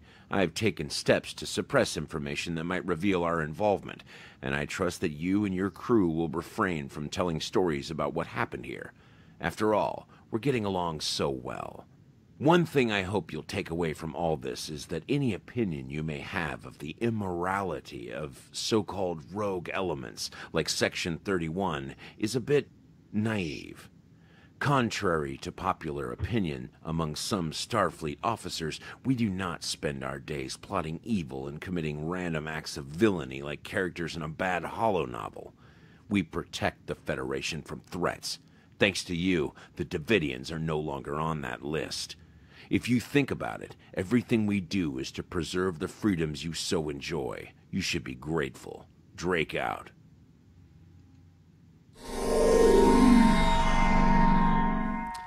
All right, so we get a choice of rewards. We can choose a Phaser Type 3 rifle, a Phaser Type 3 phaser, or Federation Type 2 phaser, sorry, and Klingon Disruptor pistol, Mark IV. I'm going to go with the rifle. I tend to like rifles a little bit more than the pistols. Until Congratulations, Lieutenant Commander. We now have the operative. All right, so let me toss that weapon here on my character. Starfleet Medical has analyzed the reports of the attacks on ship and stations near the Klingon border, and they've noticed something. All of the materials that the Klingons and Gorn were stealing are associated with genetic resequencing. We think that they've started a new augmentation project. We need you to go to the Korvat system in the Beta Quadrant and meet with Chirurgeon Petrel. He is one of the Federation's top medical researchers. He should be able to tell us more about how far along the Klingon research program might be and what they can do with the supplies they've stolen.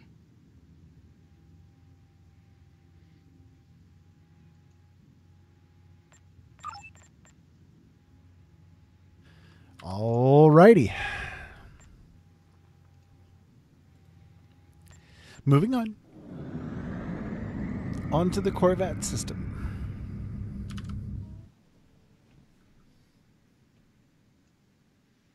Yes, yes. That way.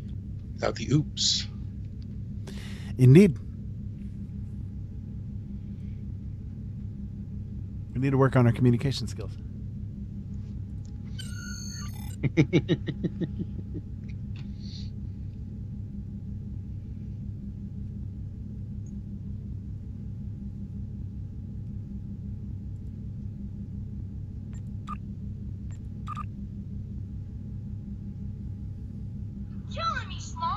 Oh, you're killing me, Smalls, too.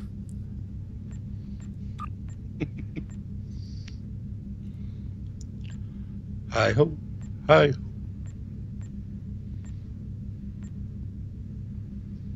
And if you are interested in doing PvP, they do have certain PvP areas. But it's just never really been our cup of tea. Wouldn't you agree, Ira?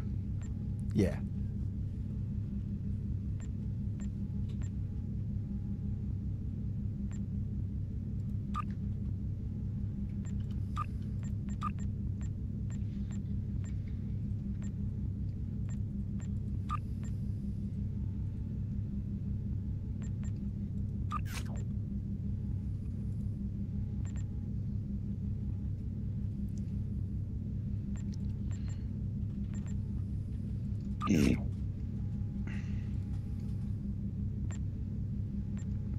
God, I've got triples for freaking days. I mean, I got triples coming out my ears.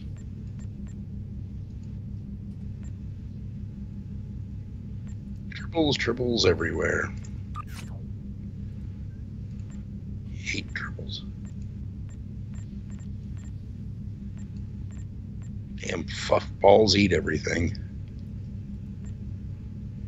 Complain. Yeah, of course I will.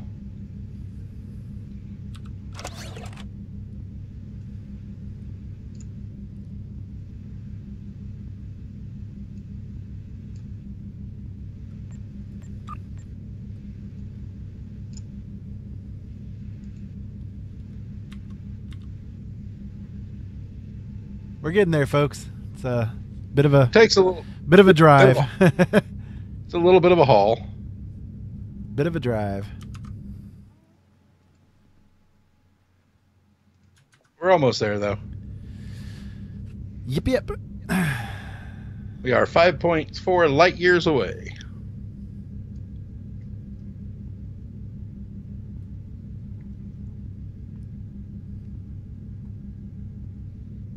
heading in. I'm not there yet. Hold on. There we go. Right behind me. Okay. The ultimate Klingon. What's up with the... I'm looking up her nose. I got a real nice view of her lips there. The facility is not responding to our hails. Alrighty.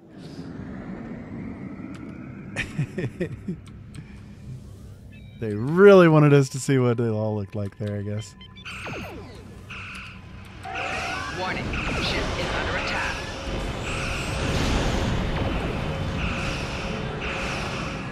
Target's shields have failed.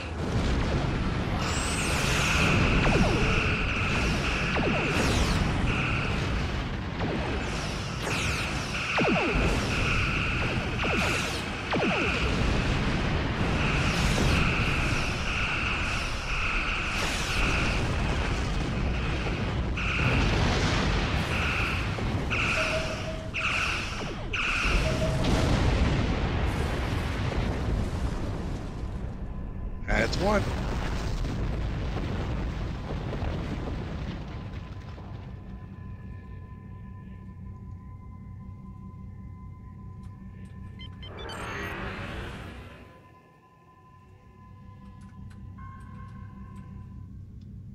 Warning, ship is under attack. Target's shields have failed.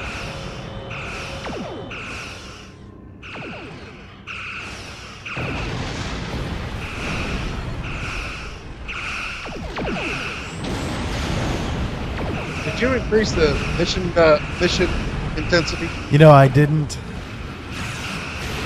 I was just thinking that myself. Like literally just thinking it myself.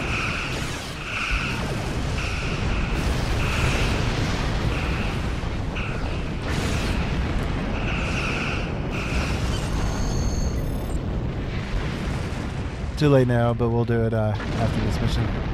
Please remind me after this mission. I shall. Hello, Lips. I gotta... What the heck is up with Captain, we're within transporter range. The away team is awaiting your orders. Yeah, it's a weird bug we got going on or something.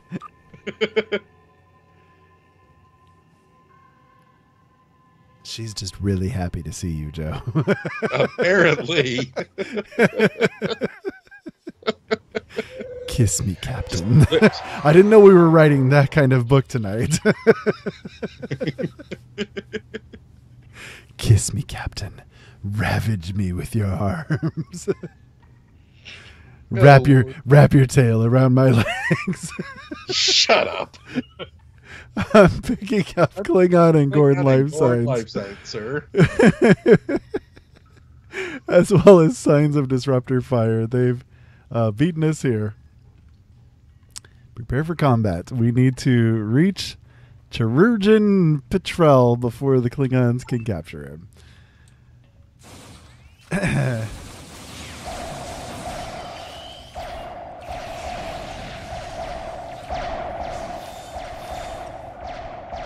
I love it.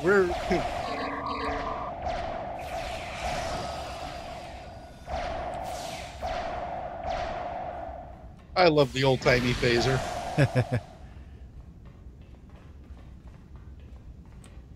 It's got a cool look to it, too. Oh, it's the phaser from the original pilot. Yeah. No, the second pilot. The one with the first one that Kirk is in. With Pike. No, not with Pike. With the one from with the edge of where they actually go through the energy barrier at the edge of the. Oh, gotcha. Yeah. The second pilot. Yeah.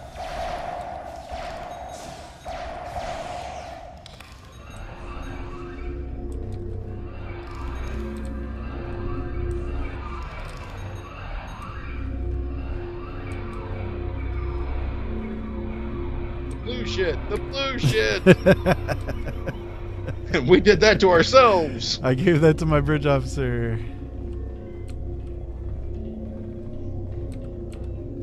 That is a my pain in own the ass. personal blue shit. Yeah, I'll probably take it off of her, but it does give a really nice resistance buff though. That's the thing. That's the only reason why I usually have it on there. But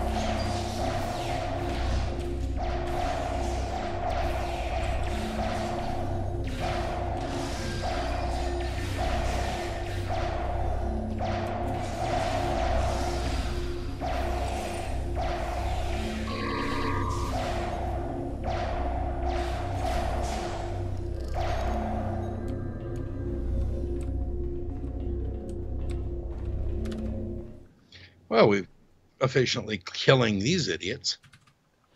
so Daryl's wondering if Q is going to make an appearance. I'll say here in a second. Hold on. Okay, so give me 1 second here while I explain it. Okay, so Q officially is not in any of the missions in the game as of the time of this video being made. That being said, whenever there is any kind of anniversary event or Christmas event, all of that kind of stuff, Q does come and basically runs those events. So yes, Q does, but it's not. I could have sworn that he showed up in. There's some higher level content. There is a couple of missions in the Borg we did not mission line that we did not rescue the trapped medical researcher in time. There is sorry, I was gabbing. There is we can restart and started shooting. Well, we can restart things if you want. Might as well. Want that bonus. If we do, though, we'll have to start the whole mission. It'll take us 20 seconds. Like, I mean, from the outside in. Fine. Okay. Give you a chance to bump. Yeah, I was going to say we can bump everything up then. Okay, well, let's go ahead and wait for combat to end, and we can go back up into space and then just beam out. Abort mission.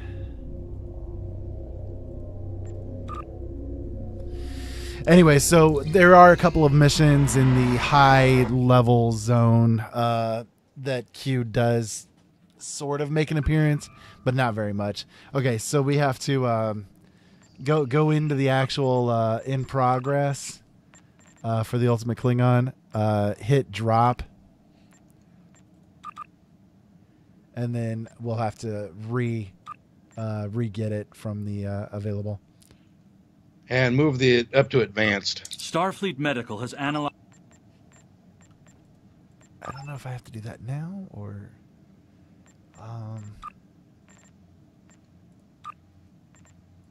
Yeah, I'm waiting for it to re.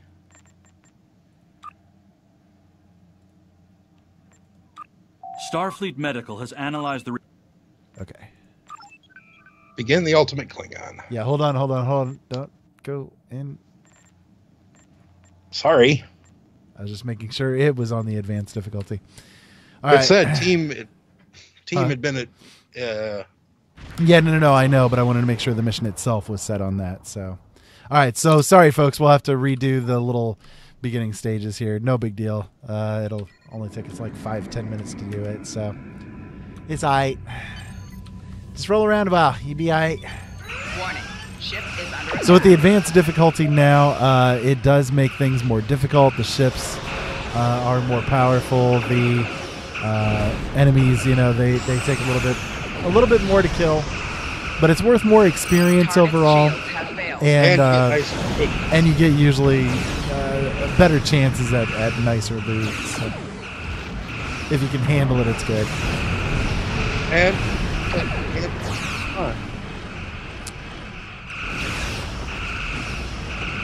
As you can see, the enemies are a fair bit tougher to kill. The one thing that Ira and I have not yet tried is a mission on Elite. Oh no, I've taken on a few on Elite, just not with this character. Target shield I don't think you and I have worked on one together. Not together, no. But with my character Hart, my engineer, I do Elite with her sometimes. So I don't always do it. Jenny apparently has some very interesting news because she's sitting over here in her chair dancing. Alrighty. And what would that be? I have no idea. I can't hear her.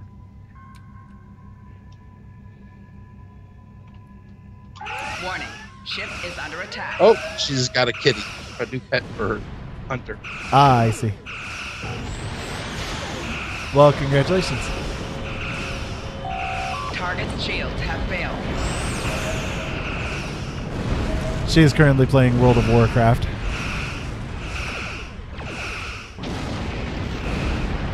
I played that game for a long time.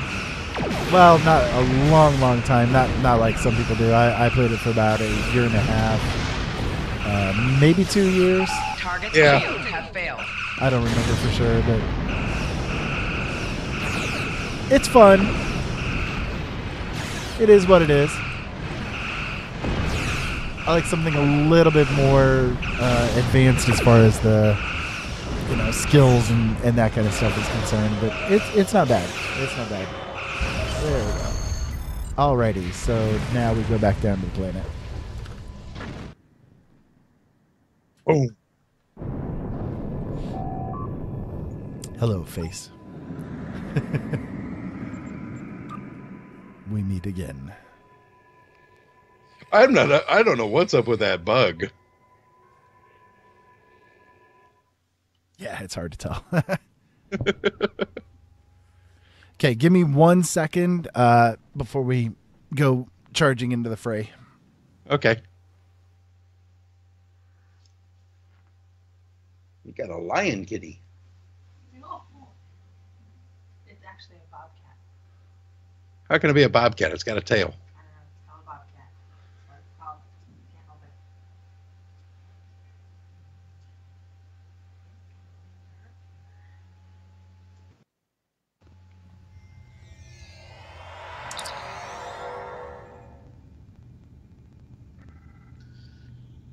I don't know where Ira disappeared to, so we're waiting for him to join us, and then we're going to go romping around and killing everything. And hopefully this time we can actually save the medical researcher in the decon chamber.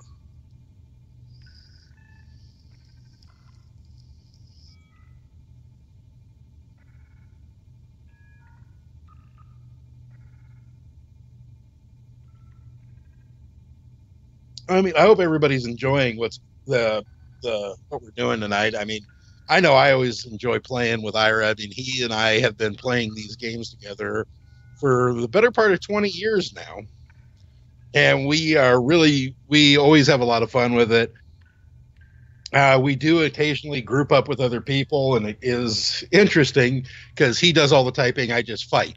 And there have been many people that ask if I'm that we're in a group like that. They go, "Is he actually there?" Oh yeah, I'm here.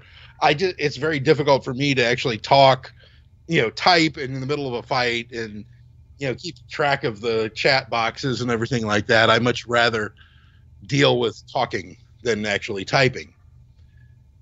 I have no idea where he went, so we're just going to stand here and wait. Vamp. I needed to grab a tea there real quick. I'm sorry. I did vamp. I vamped quite well, I thought. Alrighty, just checking on the messages here real quick. Okay, so YouTube chat, hello out there. We have returned, and we're going to go ahead and bum rush our way through the rest of this mission. Oh, we have enemy targets on center. We have Targ now. I hate the Gorn. Oh no, these are attack SARs. So as you can see now, comparatively, direct comparison there, when you do it on the more advanced difficulties, you get different types of enemies, stronger, faster, more. Literally a direct comparison. Couldn't compare it better, could we? Yeah, not really, no. Pretty cool. Pretty cool.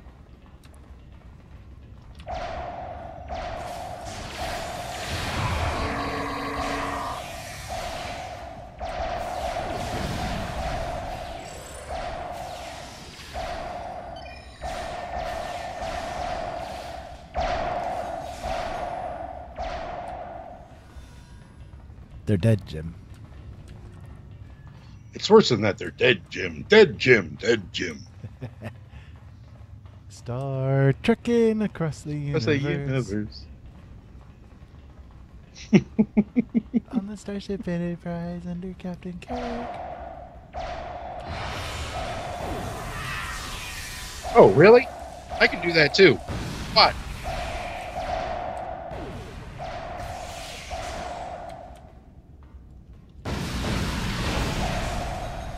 A little bit of lag there. Just a hair.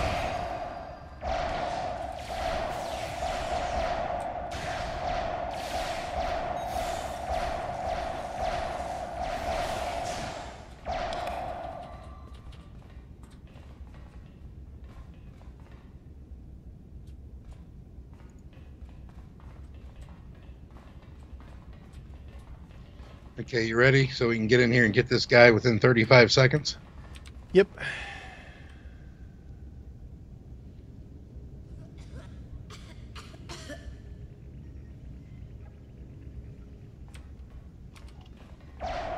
Ah!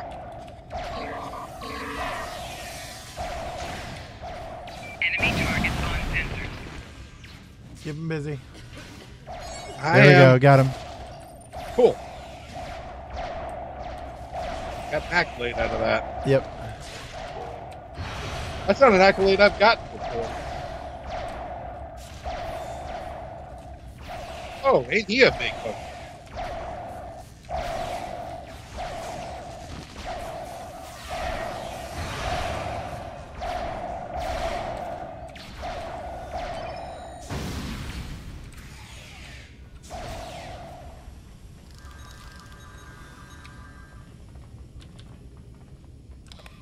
Teamwork.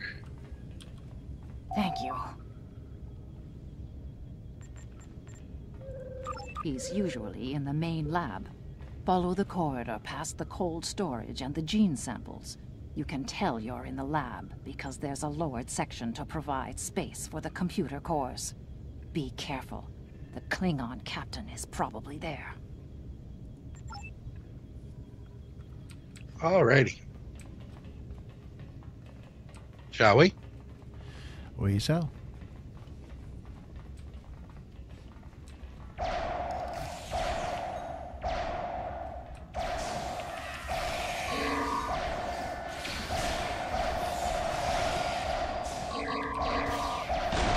Ow! Why does he hit me? Every time. Every single time. He throws that big honking rock at me. He doesn't like cats. Apparently not. I love it. I'm totally okay with it, by the way.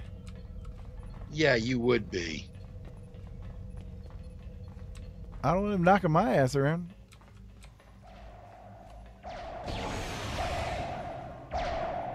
I'm too pretty.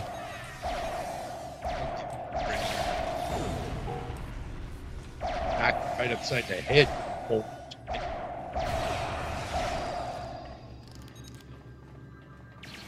Personal shield losing power.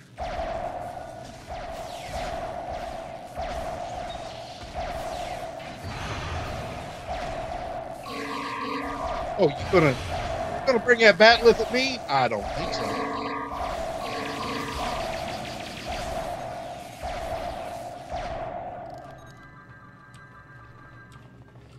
Oh yeah. That's what I thought.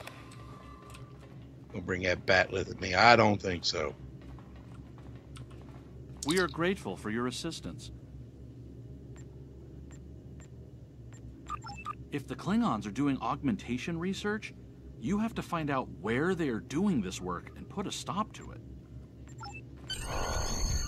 No joke.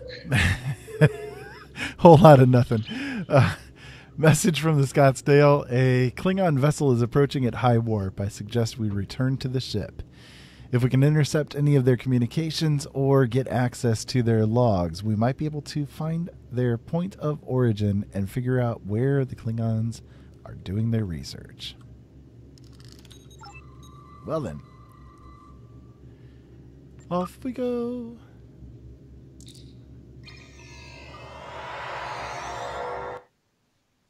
Into the wild black yonder. Warning. Ship is under Oh, they're just gonna right on open fire, huh? Alrighty then. 4 shields failing.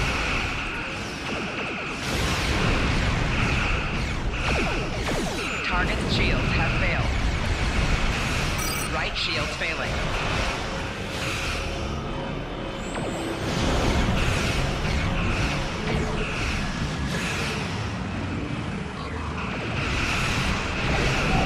Hull integrity below 75%.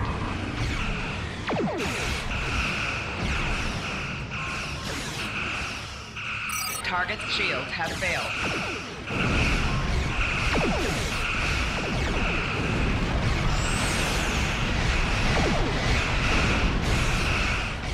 Left shields failing. Getting your ass handed to you over there. A little bit. That's alright.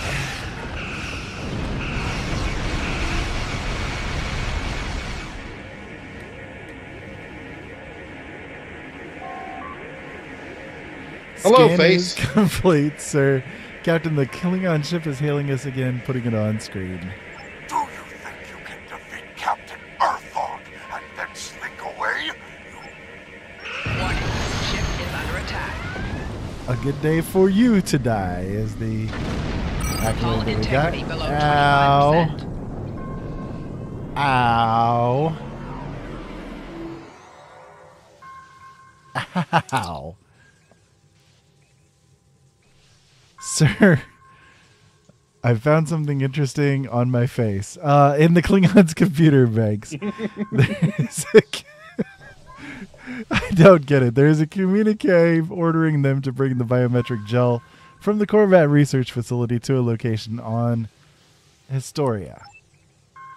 That's over the border into Klingon space. If we go to Historia, we should expect to encounter Klingon patrols. Well, let's go.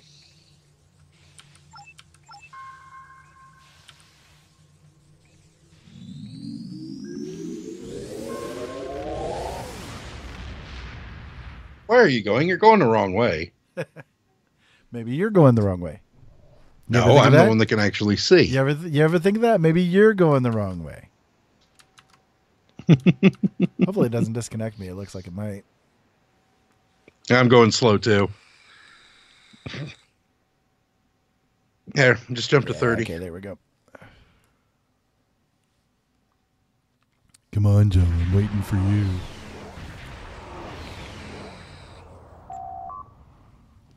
Look at my face. Look at my face. We're in enemy territory now, sir. Is it on your face? I'm not sure. Scanners are picking up multiple targets on my face. The interference from the nebula should be enough to hide us. Maybe my face can hide us. I'm not sure. We can use it to we can use it to conceal us, or I can use some concealer on my face until we get within transporter range. Although going to full impulse will create a noticeable energy spike and may draw attention. Alrighty. Sensors at maximum. Proceed with caution. And your face.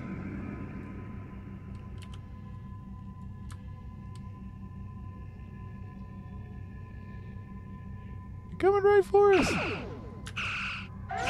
Warning. Literally. Ship is under attack. Target's shields have failed.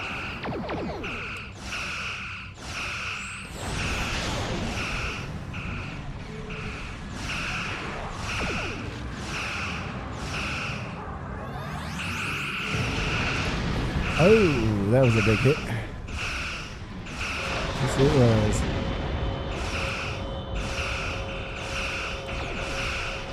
Hey, they saw us. They had to be destroyed.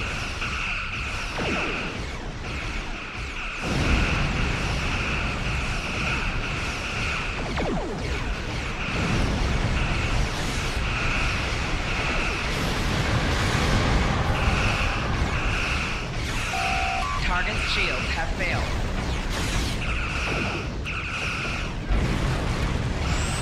So that's where a guy with some torpedoes comes in handy.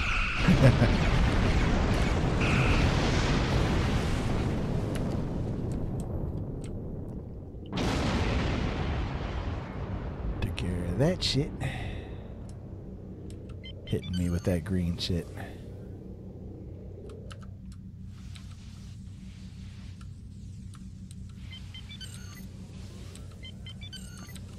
Warning. Ship is under attack. Ah! I did not need your face appearing in front of me. Brother. I know. Kind of intentional. And we're both in like half. What? I said both in like half. Yeah, we're all right.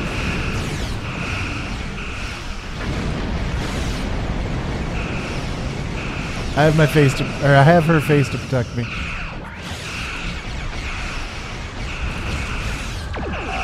Target's shields have failed. Besides, it's fun.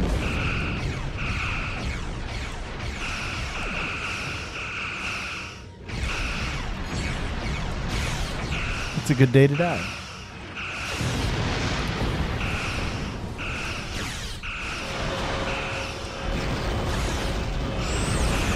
Target's shields have failed.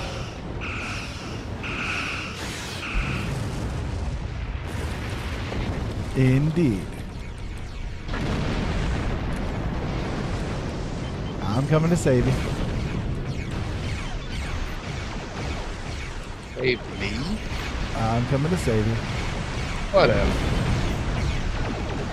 I can hang in a firefight a hell of a lot longer than you. Hull integrity below 75%. Target's shields have failed.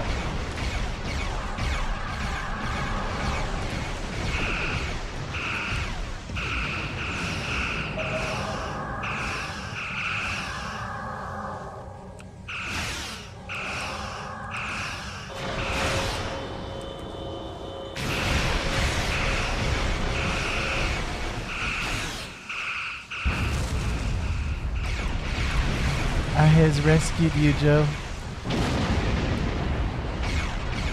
Are you happy? Yeah.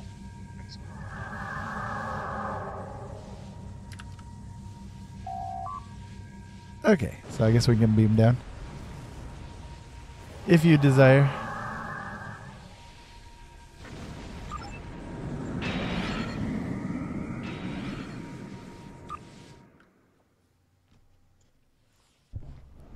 Off we go. Hatoria. The laboratory building is southwest of this location, sir. Stay alert. Stay frosty, which will be easy on an ice planet. It's a cold planet. It's a bug planet. Personal shield losing power.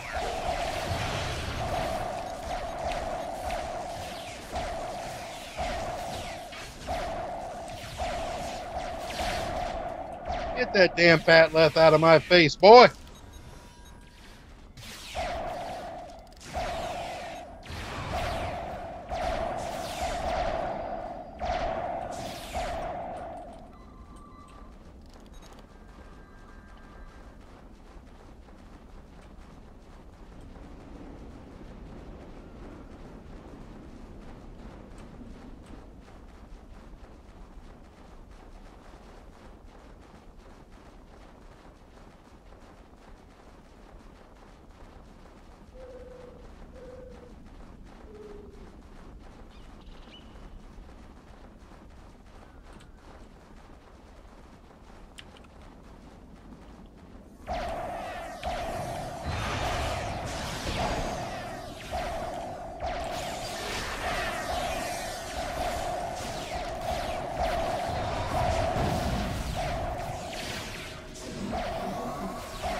Be careful, the ground's a little slick. Yep, a little bit. But that's fun. Whee.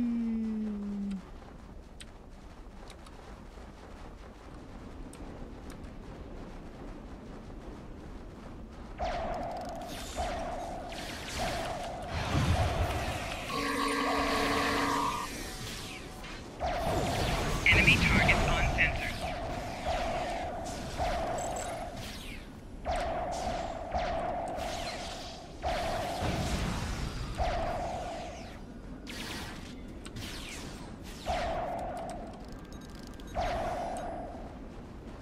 What are you shooting at? The thing that was on the side there. Oh. He kind of fell down the edge there a little bit. Gotcha. Oh,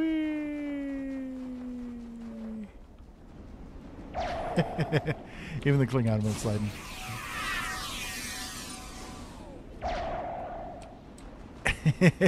You like that? Slid faster, snipered her from the back. That's the way it should be. Sneaky. Underhanded.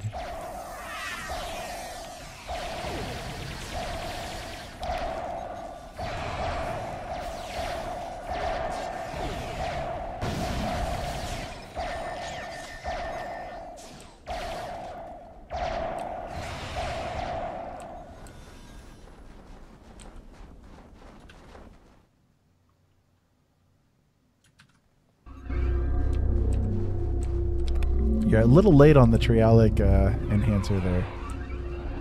Wasn't mine. Nah, I was talking to my companion. She's kind of slow on the uptake sometimes.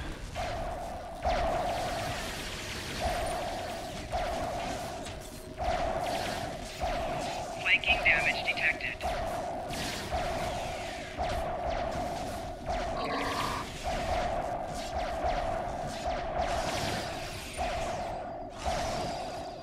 In your face!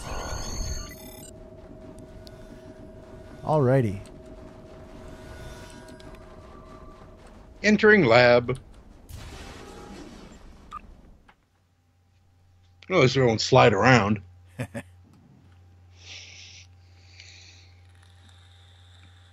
One of the great things I love about this game is with every mission or quest you go on, you don't have to go all the way back to Starfleet to turn it in. You can turn it in right when you're done.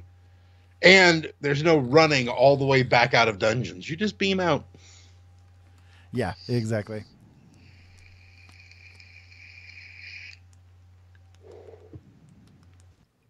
There's only maybe a handful of missions that are not like that. Okay, so MR Singh is both brilliant and unstable, sir. He is not going to be easy to catch, and he's going to have contingency plans. How should we handle this? So we can bluff him, we can entrap him, or we can trick him.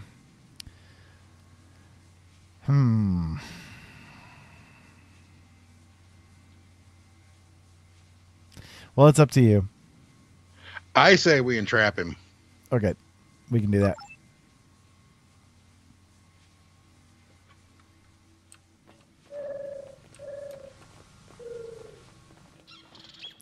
Resistance is futile.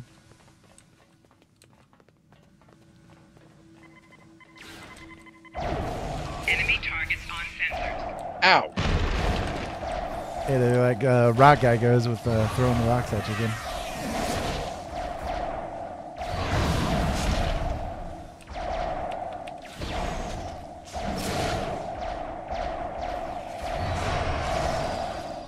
Ooh, he didn't like that shot very much, did he? Not really. No, he did not. Okay, so the Gorn is 20% heavier. This Gorn is 20% heavier and 30% stronger than average. He has been infused with augment DNA. Records show this patient had to be killed after he attacked his doctors in a rage. Heightened emotional response is a sign of augmentation. And I think the name was actually pronounced Sun, yeah. Sun. But it's not Sung, no. It's Sing. It's this no. It's not the same character.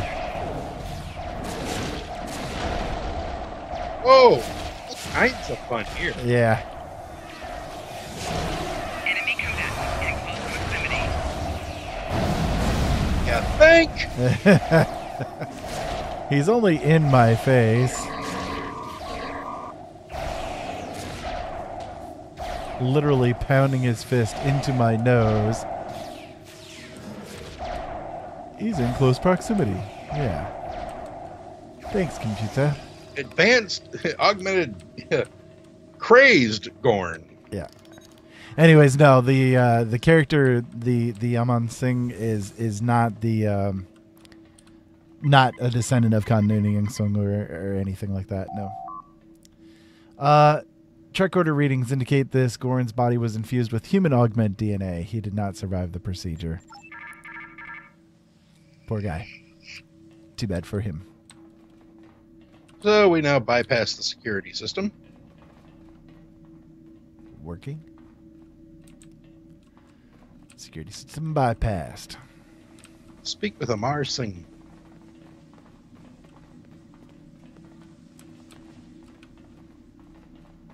I'm assuming he's up on the platformy.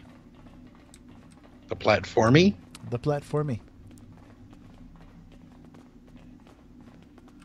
Yep. Yep.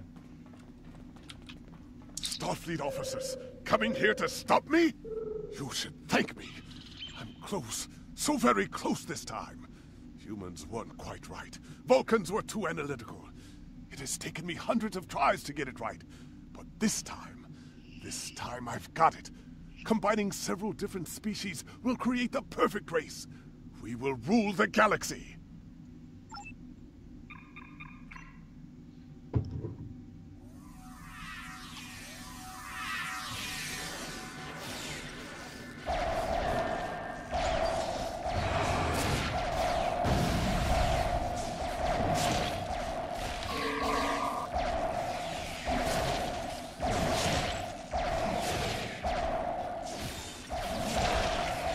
Ow. He does not like me much.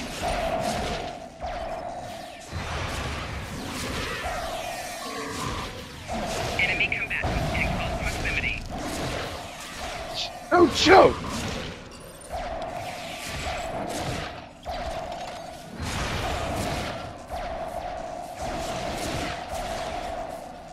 He's not very happy with me either.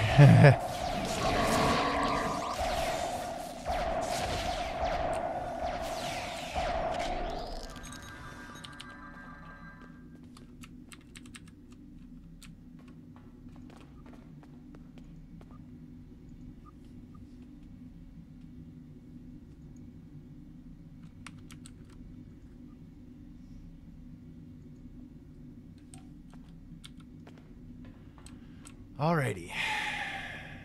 Arrest him. Working on it.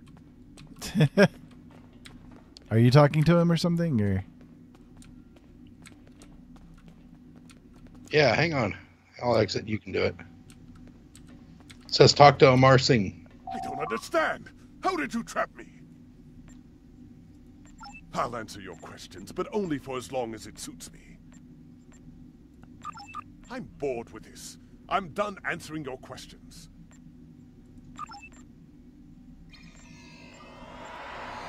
Alrighty. Face. Command has asked us to take Amar Singh out of the system, sir. From there, he'll be transported to the nearest starbase for interrogation. Starfleet Intelligence has a lot of questions for him. We can return to the Scottsdale whenever you are ready. Well, I am ready. Ready and reeling to go. Alrighty, so we can turn in the mission.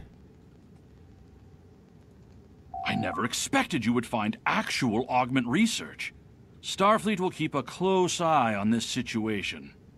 I'm sure you will. So you can I'm explore going it to for take your own the needs. repulsion shield myself.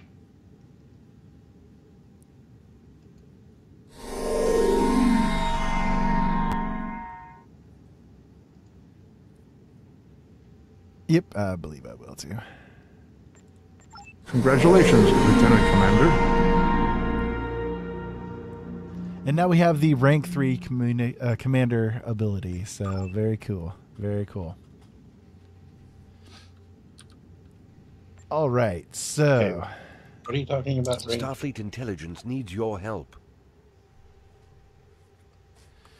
Okay, so the Doomsday device. This is the next mission that is in the line, and Starfleet believes the Klingons were testing their new weapons in the Omega system. Sorry, we have information that now leads me to believe that these testing programs are for something much bigger than a new kind of torpedo.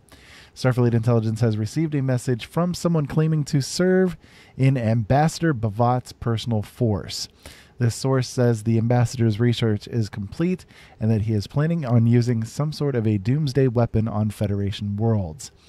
My aide, Lieutenant Van Zyl, will join you for this mission. Go with her to the Dunya system. Bavat has a small supply base near one of the outer planets. Our source, a man named Kavalk, says that we will find the information we need to stop Bavat there.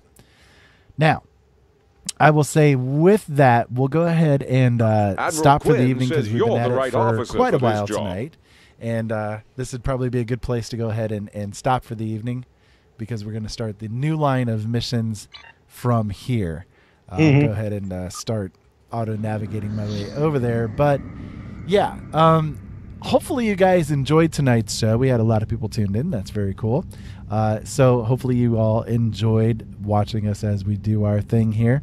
Again, if you guys are interested in this game, it is free to play. It is available right now, and you guys can grab it for yourselves. It's a fun game. You know, if you guys have been enjoying watching the stream, you guys will definitely enjoy playing it for yourselves. So I would highly, highly recommend that you guys check it out. So in the meantime, I will be live again tonight at 7 p.m. Eastern Standard Time. You guys can tune on in and watch me as I do my thing on the radio show. I've got a guest coming on with me. Kirsten McKenzie is going to be joining, so should be a very interesting show. Yeah, Joe, you got anything final that you want to say this evening? Not really. Gonna put on the red light? Huh? Are you gonna put on your red light tonight? Maybe. See if somebody breaks in so I can shoot them. Broke into the wrong goddamn rep room, didn't you? Okay, so anyways, if you guys want to hit that subscribe button, hit the notification button, the little bell icon there, and you can get informed of when we come out with something new. We'll probably be playing again tonight. We'll see what happens after my show. And probably all that not, because I'll be with my kids this weekend. And if not with Joe, I will be playing by myself too. So you guys can tune on in for that. Ira, you know what happens if you play with yourself. I know, I go blind, but I'm already there, so it doesn't matter anyway. Anyways, so I'll make my way over there. We'll probably do a little bit of selling and that kind of stuff off the air, just because, you know, that kind of thing is a little bit boring to just sit and watch. But anyways, until next time, keep safe out there, have fun. Thank you so much, as always, for watching. And don't forget that you guys can check out my books over at my website, originalworlds.com, and check out the archives of all of the radio shows that we do over on our website, openeyesnetwork.com. Thanks for tuning in. We'll talk to you again soon.